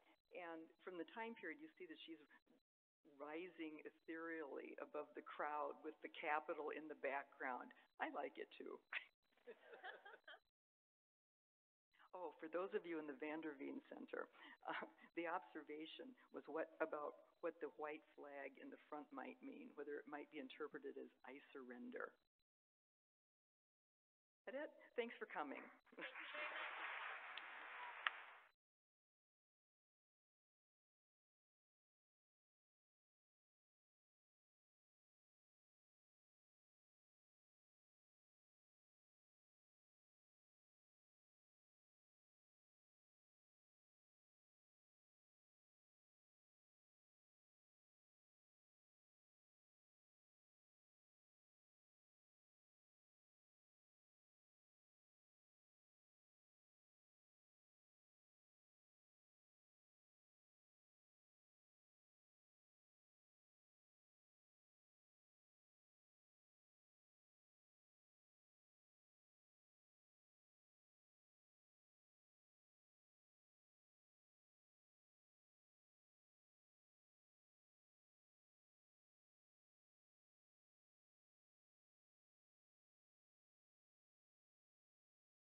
We're getting close to getting started, so if people will take their seats.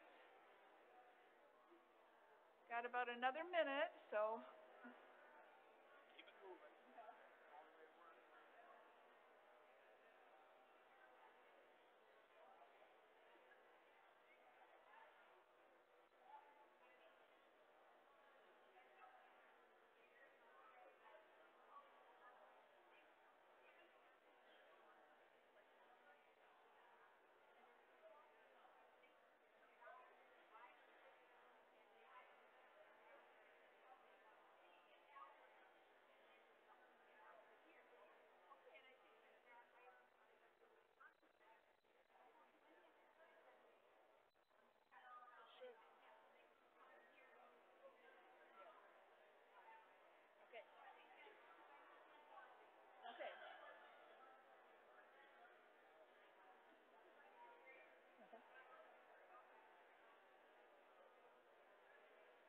All right, we're just about ready to get started. One little note before we begin about the presentation is we are live streaming this, and it will be available online. And so if someone has to leave or you can't stay the entire day, you can certainly, check it yourself on your computer. And if you don't have a computer and you need to come down to the library, someone here at the library will sign you in on a computer and show you how to find a whole day's program, and you can watch the whole thing or just whatever part you are interested in. So I think we'll go ahead and get started. My name is Chris Byron, and I am representing the Grand Rapids Historical Commission today, and we are so happy to sponsor this next part of History Detectives with Jeff Newman's presentation on the state historical markers that are located in Grand Rapids. The Historical Commission would really like to see more historical markers in our city. There's so many things that are worthy, buildings, people, events, and so forth, that we came up with a new program that we will help people who are a nonprofit, has to be a 501c3 nonprofit, and we will front the application fee, we'll pay the application fee for a state historical marker of the $250, but the organization would have to raise the money for the actual marker themselves.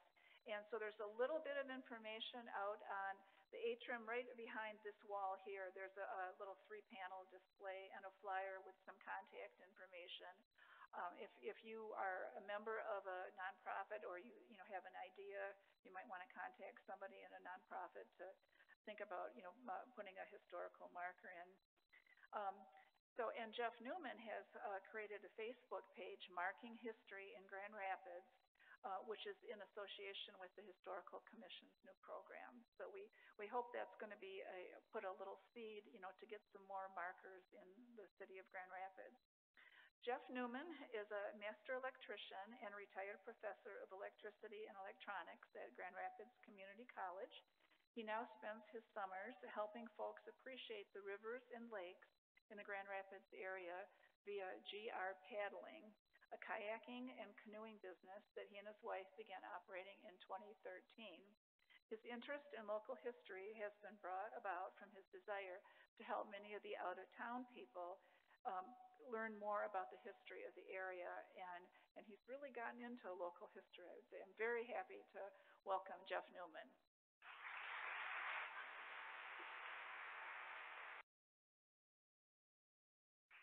All right, so we'll see which one works best. Is this one working okay? You can hear me fine? Okay, good. All right. So, yeah, like Chris said, there's 25 markers in the city of Grand Rapids, and total there's 1,700. There's almost over 1,700 markers in the state of Michigan. Only 25 of those are in the city of Grand Rapids. And so what we're going to do is look at those 25 sites and buildings and markers in the Grand Rapids. And I think you'll appreciate that while all of them are certainly noteworthy and all of them are certainly respect getting marked, I think you'll have in the back of your mind there's a lot more places that deserve markers in Grand Rapids that meet the qualifications of what, historically speaking, they should almost, like this building itself, this building could have a marker because it has a lot of history. Civic Theater, St. Cecilia's Music Hall, so many places in the city of Grand Rapids that are deserving of recognition. There's almost 50 other places in Grand Rapids that have been designated either on the state or national level as historical sites. There's no marker, there's nothing to show that they are, but people have gone through the process of getting them recognized as historical sites. These are the 25 that actually have markers. 6 of these are sites. There's a couple cemeteries. 5 of them are now private residences. 8 of them are just regular buildings. There's a couple churches and a couple of colleges that we'll take a look at. So this is Marking History, State Historical Markers in Grand Rapids. In Kent County, there's 49 markers in the county, in the whole county, and 25 of them are in Grand Rapids. So we'll take a look at these 25. We'll start out with a site at 290 Fulton Street West, and this is, you walk by these markers all the time. Probably you don't even really see them, or you drive past them. You don't stop to take a time to take a look at them and read them. This one is Bouwkamp. It's a little park on the west side of the river, south side of Fulton Street. Just a little. Grand Valley State University provided the property for it. There's a marker there, and it basically describes the fact that 2,000 years ago, the Hopewelling Indians built numerous burial grounds in the area. The mound group became known as the Converse Mounds, and then in the 18th century, we had 3 other tribes that came in the Grand Rapids area, and it recognizes that. And in 1999, when they redid the S-curve, they did some digging, and they found some relics in this area, and that's what promoted or prompted the placement of this marker. And so this basically is to show that we have 3 tribes in the Grand Rapids area, but we also have a great history of Native American residents in this area also. On the back side of the sign it's in Ottawa language on the back side. It's the same thing. The only thing that I really recognize is the Grand River Bands of Ottawa Indians and Grand Valley State University is on there. But everything else, I don't know what it is. But I would love to take time to read every one of these, but we just don't have time. We're limited to 45 minutes. So trust that I got to kind of go a little bit fast. I apologize for that. But go out and find them yourself. Take time. And this is a cute little park. Take a book, sit down, read a book on it. It's a really nice little spot. On the left-hand side, there's another marker or another sign that shows it talks a little bit more about the Native Americans in the area, the 3 tribes, and then those 3 maple trees are indicative of the 3 tribes that were in this area. The Ottawa, the Ojibwa, and the Potawatomi tribe. So it's a cute little park. Sit down and read a book and enjoy the scenery. It certainly looks a lot nicer in this picture than it does right now. I think it kind of reminds us what spring is about. Now we're going to head to the west end of the Blue Bridge, where we'll find another marker just a little bit north of where we just were. This would have been where Scribner Avenue kind of ran alongside the river at one time. There's no road there now, just a bike path. But this is a marker for Valley City Milling Company. Of course, there were a lot of mills on both sides of the river, both flour mills, seed mills, saw mills, and whatnot. But this one was placed in regards to the Valley City Milling Company. In 1884, William Rowe, Conrad Swensberg, and M.S. Crosby and R.M. Lawrence founded the Valley City Milling Company in Grand Rapids. They first milled flour, and then they eventually included horse feed, incorporated in 1894. It remained in Grand Rapids until 1923 when the fire destroyed the facilities, and then in 1924 they moved to Portland. This is the same William Rowe is connected with the Rowe Hotel that they just remodeled on Bridge Street. Is the same Rowe. There were certainly a lot more mills than this. This is the Valley City. This is kind of looking from the southwest, looking northeast, and we can see the Valley City Milling. In the background, there's a pointed building, a pointed roof right there, and another point. These are the city and county buildings at the time. Our county courthouse and the city hall roofs when they were still in the background. So now we'll move a little bit more farther north, the Grand Rapids Public Museum. In front of the museum, we'll see a marker that looks like that, and it is recognizing the furniture industry in the Grand Rapids area. This was relocated. It used to be at the old museum on Washington Street, and when they built this museum, they moved it here. This was the first marker that was put in Grand Rapids. It was placed in 1957 originally, and shortly after the marker program started in the state of Michigan. It's the first cabinet maker in Grand Rapids was William Haldane, who in 1837 set up the shop at his home on the corner of Pearl and Ottawa Street. Basically, it kind of led to the whole furniture industry and became, certainly made Grand Rapids, it gave us our furniture history. I started it anyways. William Haldane is referred to as the father of the furniture industry in the Grand Rapids area. And 1876, the Philadelphia Centennial Exposition proved conclusively that Grand Rapids had indeed earned the title Furniture City. I'm not really sure why the marker's here. I mean, it could be just about anywhere, but it seems like it might have been a little bit more appropriate to have it placed closer to where his house was, because it really is kind of about him. His house was on the southwest corner of Pearl, or southeast corner of Pearl and Ottawa, and this would have been on Prospect Hill, so it would have been a lot higher than it is right now. That corner, Prospect Hill, was estimated to be about 70, 80 feet high above where it is right now, but it's where the trust building is. Right on that corner but it would have been like on the roof of that building. It would have been that high because all that Prospect Hill was removed and it used to fill in around the islands in the Grand River years ago, and so all that dirt disappeared. So now we'll go to 1 Vandenberg Center, where we'll find a two-sided marker showing, basically covering two different titles or two different entities. The first side talks about Vandenberg Center, and the other side talks about Arthur Vandenberg.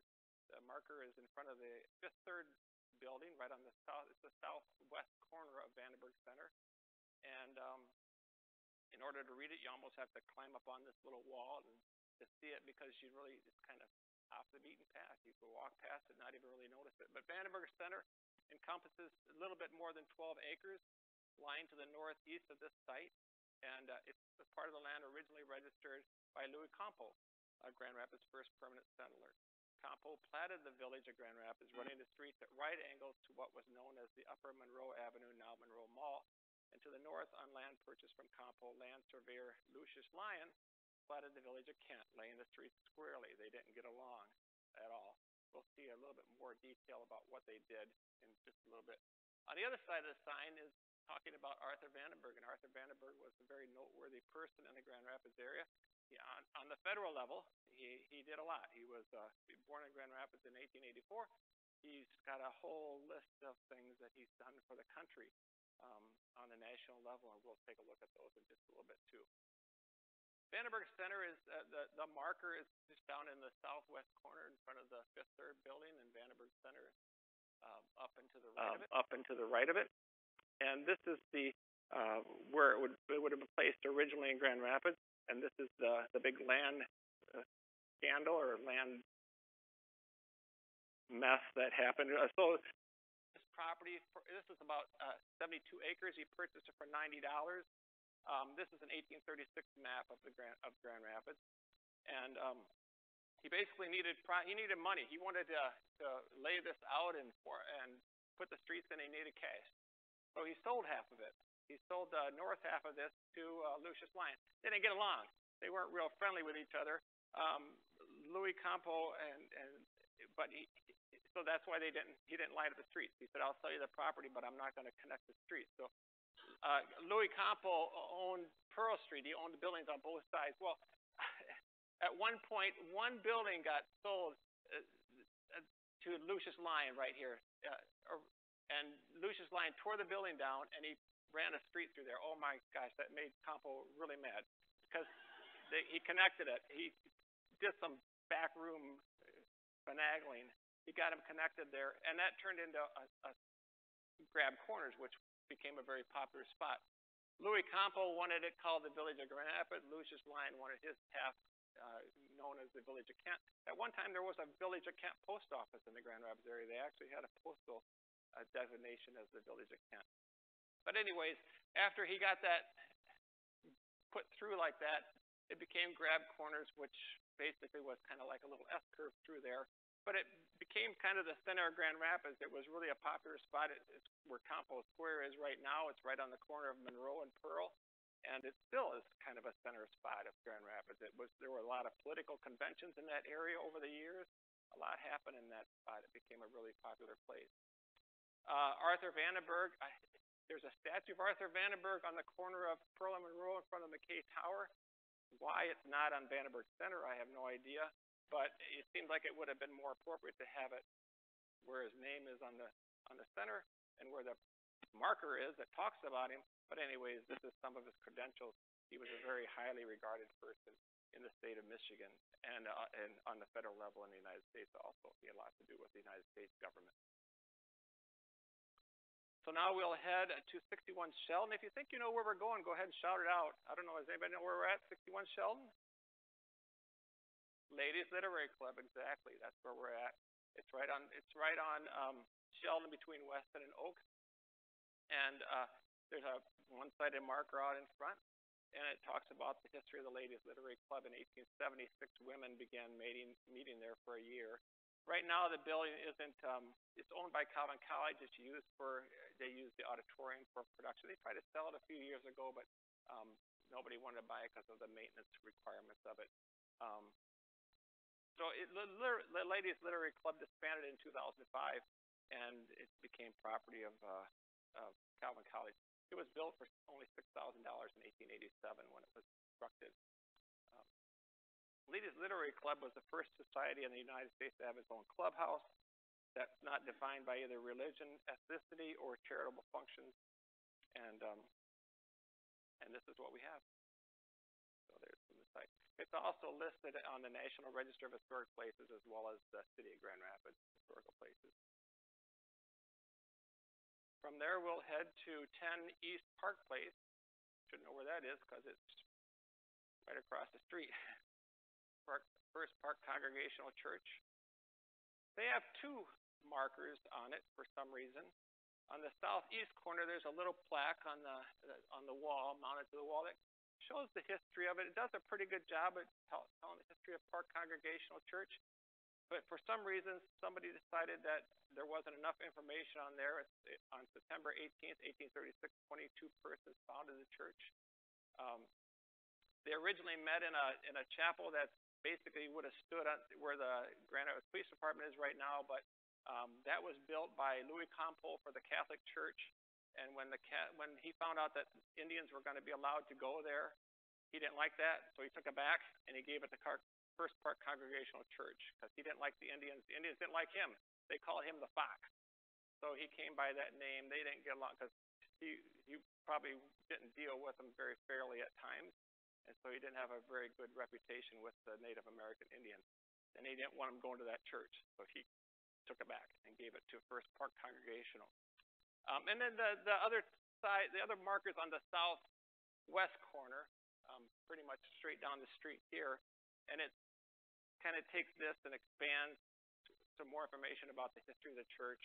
And I just wish that we could stop and read every one of these, but we just don't have time. There's just so much good information on them. I encourage you to go find them and take time to stop and look at them once in a while. But there's the original church that basically stood where the police station is on the corner of Monroe Center and Division. And this would have been where First Park Church first met, and then they eventually built this church. And at one time, it really stood out. This is looking from the north down towards northwest, kind of up on the hill here about where community college is looking down. And at one time, it was really quite a structure. It had a taller steeple at one time. It was removed. The steeple, for some reason, was removed in 1912. It was removed in 1912. I don't know if it was just maybe it just had structural problems, but now it just has more like a flat steeple on the top. It's in the Grand Rapids as well as the National Register of Historic Places and state. Of course, it's state because it's got a state marker on it. We'll go to 74 Lafayette Avenue. What's that? 74 Lafayette. Just up the hill from here, this is the McCabe Marlowe House. And this was recently sold. It was owned by well, it was built by James Gallup, but it was owned by Marie McCabe and her niece, William McCabe Marlowe, who were faculty members at Grand Rapids Junior College at the time. And when they passed away, they deeded the house to the college to use.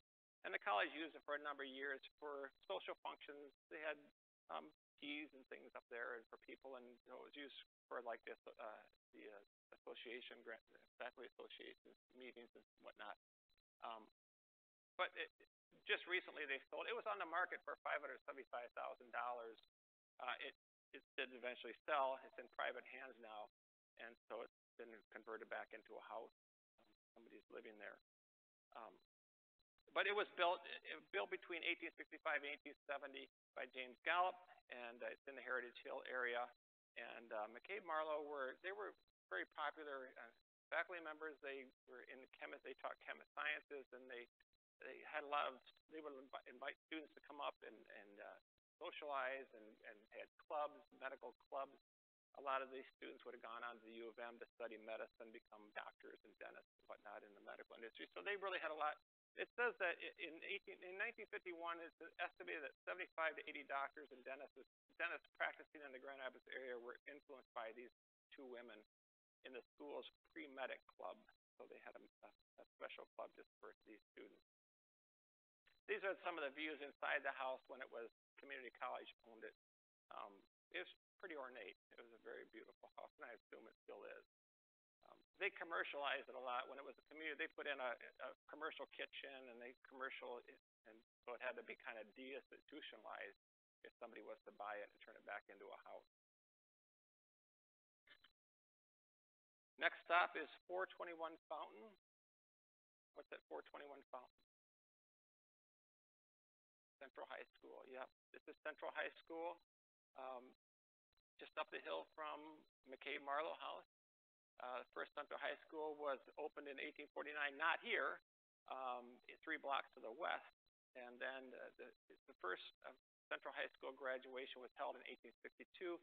They built 2 more places, and then eventually built this fourth location of Central High School as it kind of moved up the hill. Some of the graduates from the school were Roger B. Chafee, Floyd Skinner, 5-time president of the NAACP, United States Senator Arthur Vandenberg, and Betty Bloomer Ford.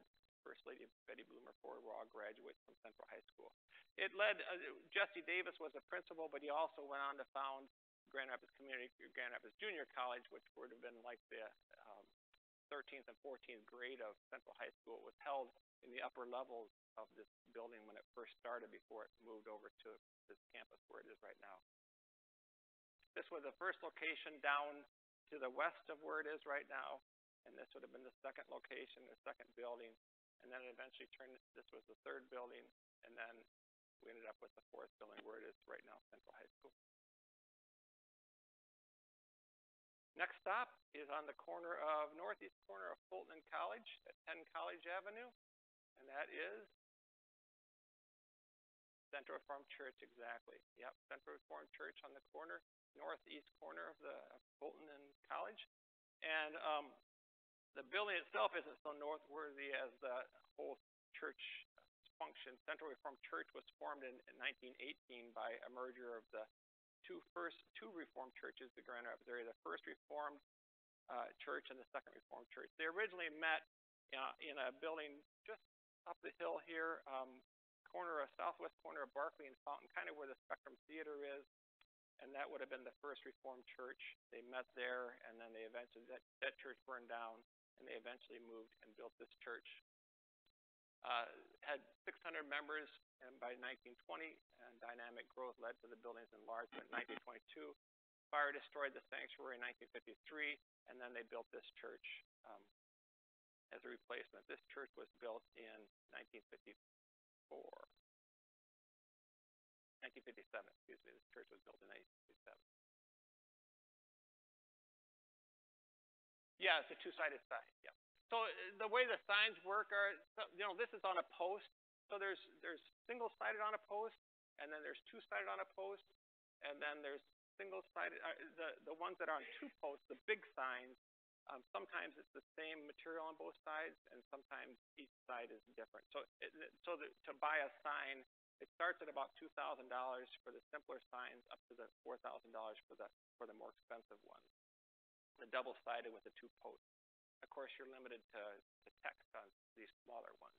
This was the first church that they met in, and this was the one would burn down, but it would have been like where Spectrum Theater is right now, just up Fountain Street here. Next stop is at 115 College.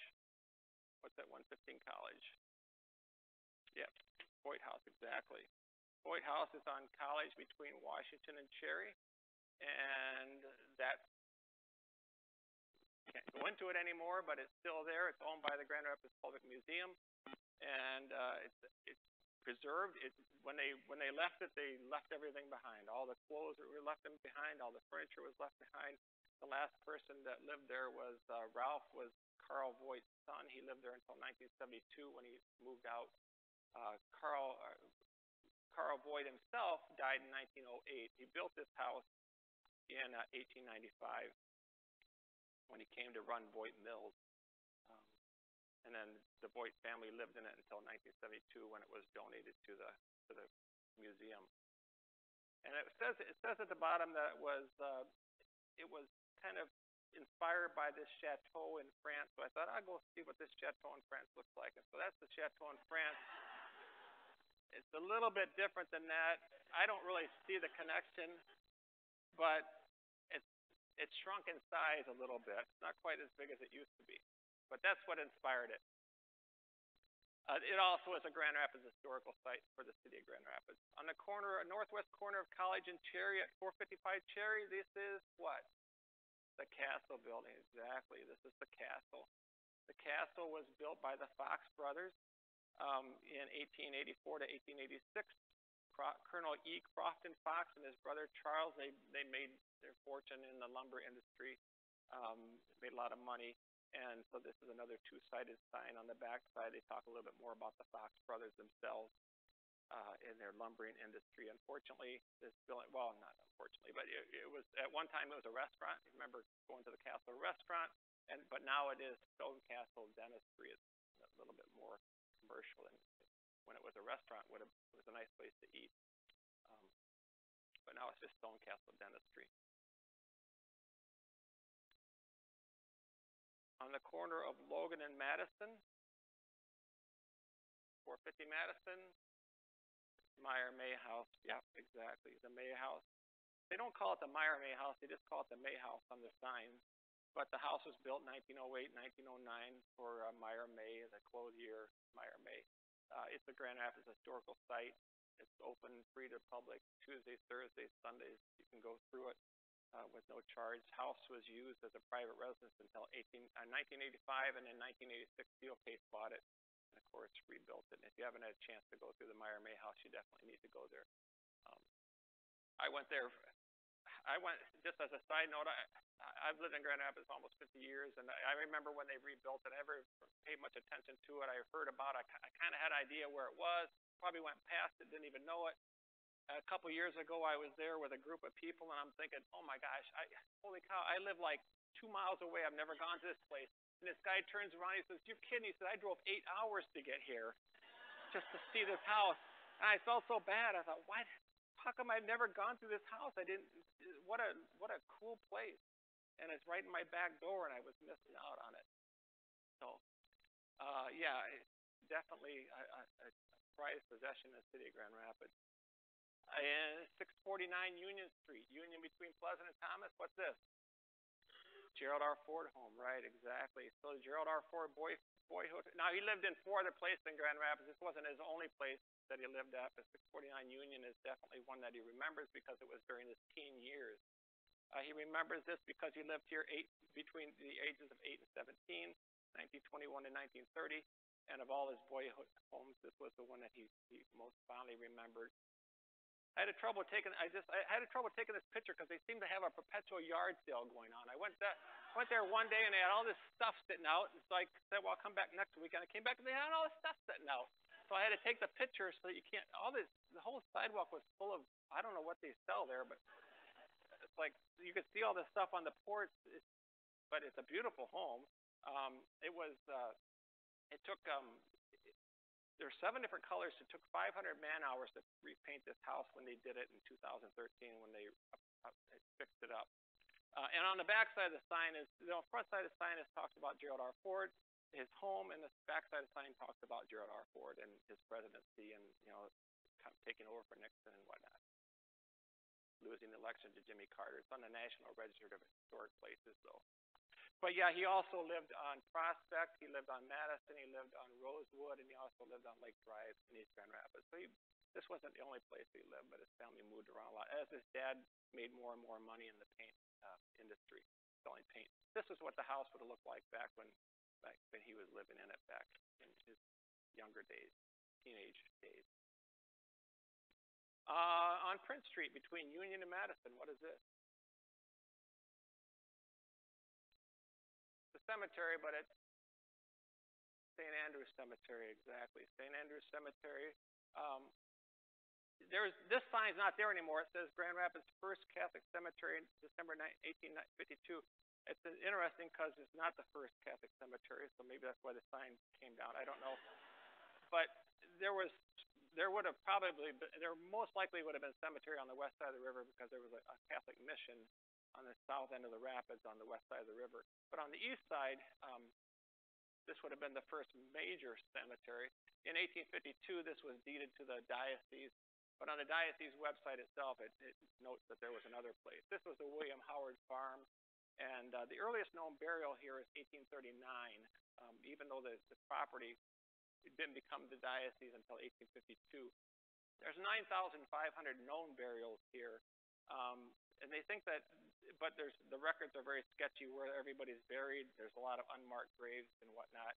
Burials predating 1852 may have been transferred or may have been buried on the Howard Farm before it even became a cemetery.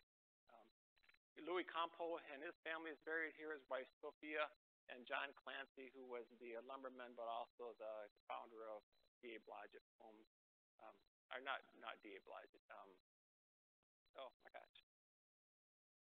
St. John's Home, yeah, St. John's Home orphanage, yep, up on Leonard. This is where the first Catholic cemetery, according to the diocese website, this was the first Catholic cemetery on the west side of the river, or east side of the river, and it's that little triangle there, Lake Drive, Cherry, and Diamond, right in front of Marika Trebe, and it's a little park. It's called Hoskin Park. Actually, it's a tiny little, the city of Grand Rapids Park right now, but that's where the first Catholic cemetery was located. But now, so this is the first major. So there's nobody buried at those bodies were moved into the cemetery. There's nobody buried there anymore. I hope. I don't think so. I would think we.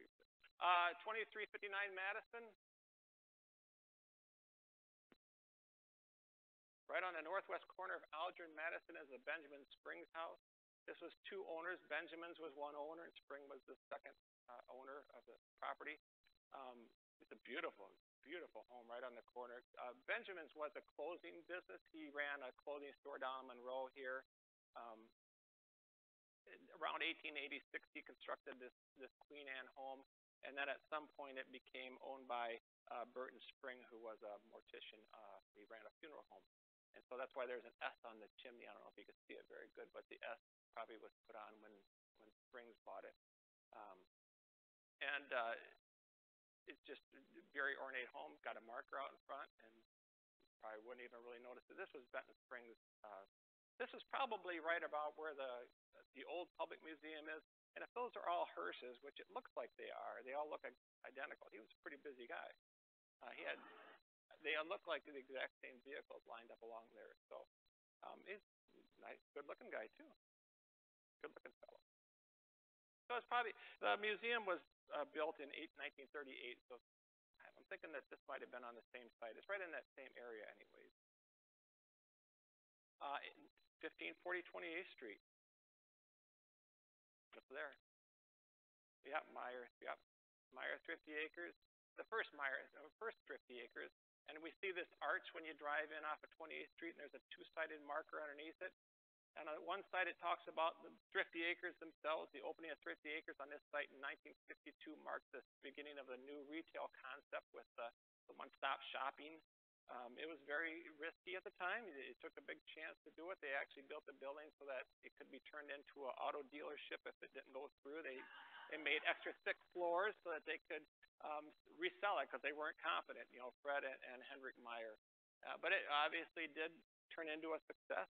On the back side, it talks a little bit more about Hendrik and Fred Meyer and their history as far as Greenville and whatnot and Meyer.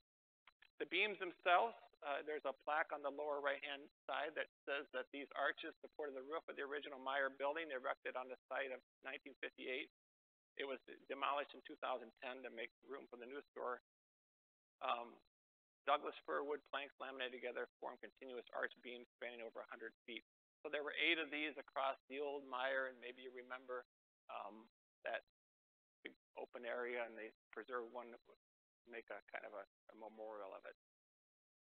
We'll head off to the east and head over to 3205. I'm going to have to go a little bit faster here. This is Calvin College.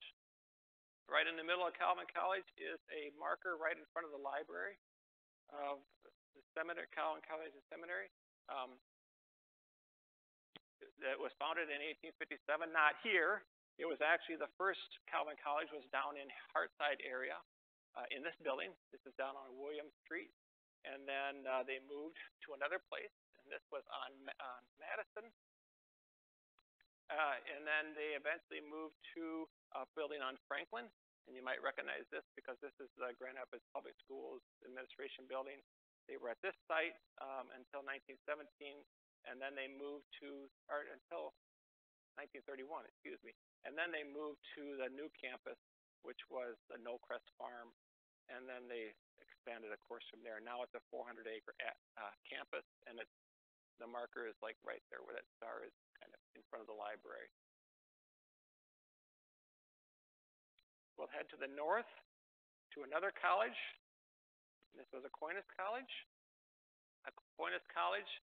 Marker used to be located where they built the new chapel, but they've relocated it now. It's more closer to where the field house is to the north. And Aquinas College had its beginning in 1887 as a novitiate normal school, a teaching school by the Sisters of Marywood. Its first location was right down here in the parking lot when it first started. This building here would have been right in the parking lot of the library, right on Ransom Street, and they eventually moved to this building, which was Home Dean. And Home Dean is where the administration offices are, where the president's office is, and it's kind of in the middle of campus. And on the lower right-hand side, there's a plaque that talks about home. This was the Lowell Family Farm, L-O-W-E, but Home Dean there was a Home Dean in the family, so they called this Home Dean building. It was constructed in 1908 under the direction of Edward Lowe and Susan Blodgett Lowe. It was the residence of Lowe family. In 1939, it became the University of Grand Rapids for a few years, and that eventually turned into the Aquinas College in 1945. And the marker is kind of right there where that star is, just to the south and east of the field house, and Home Dean is right in the middle of the campus. Seems like that would have been a good place to put the marker in front of Home Dean, because that's where that would have been the first building of the college. They're going to relocate. I wonder why they just didn't put it there. But 1593 is right across the street from Aquinas College. And this is, anybody? Yeah, Matthias Alton, exactly. He was an artist, a very famous artist, world-renowned artist in this house, beautiful home. He lived here, and he also had a studio here. He did painting, built in 1907, 110 years ago, and he lived here. And a lot of his painting is now owned by Grand Valley State University. They have quite an exhibit, quite a few of his paintings and artwork on their campus, and private residence right now, and on the National Register of Historic Places. And this would have been a self-portrait of Matthias Alton. 356 paintings in his repertoire, known as the Miss Dean of Michigan Painters. We got a long drive now. Not going to go. Okay. We're going to head out to 2420 Plainfield. This is the Barbara Briggs house, another private residence. It's right on the corner of Plainfield and Arlington. It's a Grand Rapids historical site. It's a former farm. It was a dairy farm at one time. Barbara Briggs has been in the Briggs family for 150 years, and Briggs provided the property for Briggs Park, which is just a little bit down south on Plainfield, on the other side of Plainfield from where this location is. This was built in 1950. Or 1850, excuse me, parcel land 1850, this would have been in the middle of nowhere back in 1850 up on Plainfield, and it was originally a dairy farm. There it is. To the south of the Barbara Briggs home, now all of a sudden nothing's working again. That's technology for you. Okay, I guess we're going to go to the Veterans Cemetery, and the Veterans Cemetery is just north of the Veterans Home, and it's on the corner of Monroe and Lamberton. And Michigan's honored veterans, proudly they served. This was originally quite a bit smaller than what it is right now. In 1886, the Board of Managers of the Veterans Facility set aside 5 acres for the cemetery, and it was dedicated on Memorial Day, May 31st, 1886. The original cemetery was in the form of a Maltese cross. And so it was, the cemetery itself is the whole area, but up in the upper left-hand corner is the Maltese cross. And in the middle of that Maltese cross is a statue, a Civil War statue. And on the front of that, it says, in memory of the soldiers and sailors who fought in the War of the Rebellion, 1861 to 1865. It's a little hard to read, but it's in the middle of that. Just to the south of there is the Veterans Facility. The Veterans Facility, although it's been in the news, unfortunately, rather negatively lately. The Grand Rapids Home for Veterans has a marker. Are you kidding me? It's like failing. It's like shutting down. You don't know how many times you test this, you test this, you test this, and it works great, and then it doesn't work. Anyways, the Veterans Facility was constructed. There's a 2-sided sign out in front of it. These buildings served the Civil War veterans until 1938, when it ended up having to serve the World War II veterans and the Korean War veterans. And so they certainly had a big role in taking care of the veterans over the years. 1886 was when the home was dedicated originally, back in the very beginning. And that's what the facility looks like, and there's where the marker is out in front of it. But, all right, we'll try it again. Just shutting down. Yeah. 1430 Monroe. See, we have the Monroe Avenue water filtration plant. Beautiful, beautiful building. We see the, oh my gosh, are you kidding me? That is so, okay. We're gonna try something different here, because that is just crazy.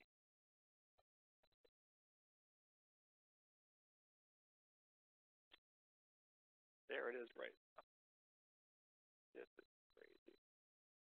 There it is. Okay. This is the Monroe Avenue water filtration plant. Out in front of there is a 2-sided marker, and it says that during the late 19th century, Grand Rapids residents relied on private companies, but eventually they built this plant in 1900. It was proposed in 1910. It was built about 10 years later, and then eventually they provided. It talks about the plant was expanded in 1924, pipeline to Lake Michigan was added in 1938, and a final expansion occurred in 1957. The plant ceased operation in 1961. At its peak, it could treat 60 million gallons of water per day. So it was quite a large facility. It talks about this, but plans were started by a bribery and conspiracy scandal involving city officials. That's a presentation in itself, the water scandal that happened in the early 1800s. The Mayor Perry was involved in it. The city manager was arrested in Chicago taking bribe money. So they tried to get a pipeline from Lake Michigan to Grand Rapids back then, but it all fell apart with this bribery scandal. And then it eventually did get there. And then on the back side of the sign talks about the history of the water fluoridation, beginning of water fluoridation, how Grand Rapids in 1945 became known around the country as the first place to provide fluoride in the water. Certainly a good thing. And this is a postcard of it. it was half the size. Around the door, there's 4 plaques. That show the awards that this building received. The first one is the Grand Rapids Landmark Award. Then we also have another award that was an American Water Landmark Award, Michigan Historic Civil Engineering Landmark Award, and one of Michigan's top 10 civil projects of the 20th century award. So it's a beautiful building. It's a commercial building now. A little bit to the south of there is 6th Street between Front and Monroe is the 6th Street Bridge. 6th Street Bridge was built in, the 6th Street Bridge was built in 1886. It was very unusual to be a 4-span wrought iron bridge. Most bridges were only 1 or 2 spans. This was a 4-span, 544 feet long. It was built for $36,000. $11,000 was the approaches, and $20,000 was the bridge itself. People wanted to tear this bridge down back in 1975 and make a wider bridge, and it was saved, thankfully, by one of the people that was spearheading the saving was this John Hunting. He was behind saving this bridge. It's been rehabbed several times over the years. It's on the Grand Rapids National Register of Historic Places. One thing that's interesting, it used to be 4 equal spans, but the farthest west span was cut down when they filled in the channel, probably about when they built the R.C. Ellyn building, and the bridge was shorter than what it used to be. It was a lot longer before they cut down that west span. And it's on the National Register of Historic Places. The last spot is on the northwest corner of Walker and Van Buren, and that is Villa Maria. It's a nursing home. It's got a small plaque on the wall along Walker, and founded by the Sisters of the Good Shepherd in 1904 as a haven for destitute young women. And it was originally located on Bridge Street, but it was moved to this facility, and now the facility. It's on the Grand Rapids National Register of Historic Places. It's a nursing home for. It's a private residence, not a private place. That's a nursing facility. And that does it. It got working again.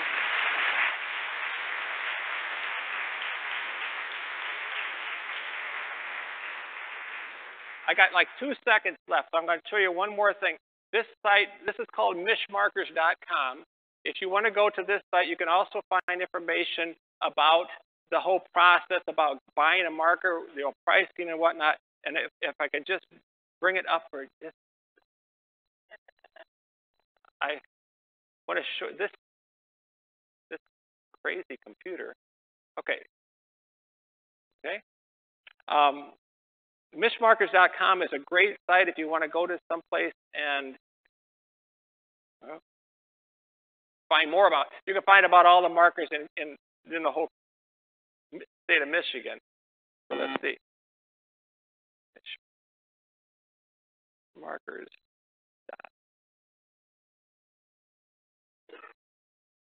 Okay. Here. Yeah. You can, like, if we list by county here, maybe. There we go. Oh, what happened to?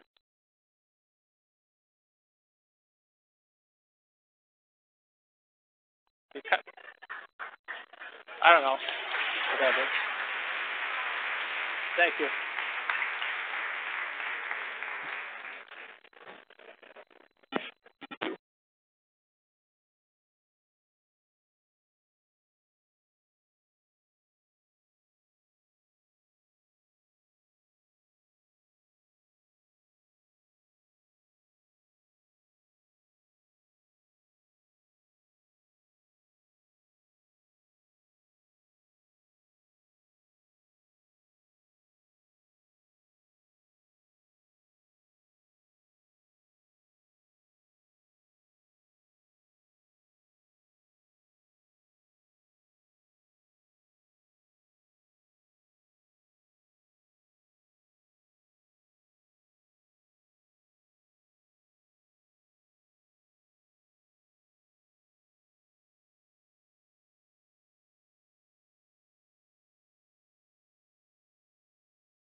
Check, check, check.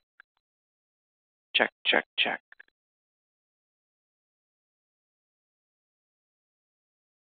This is a test.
This is a test. All right, I guess.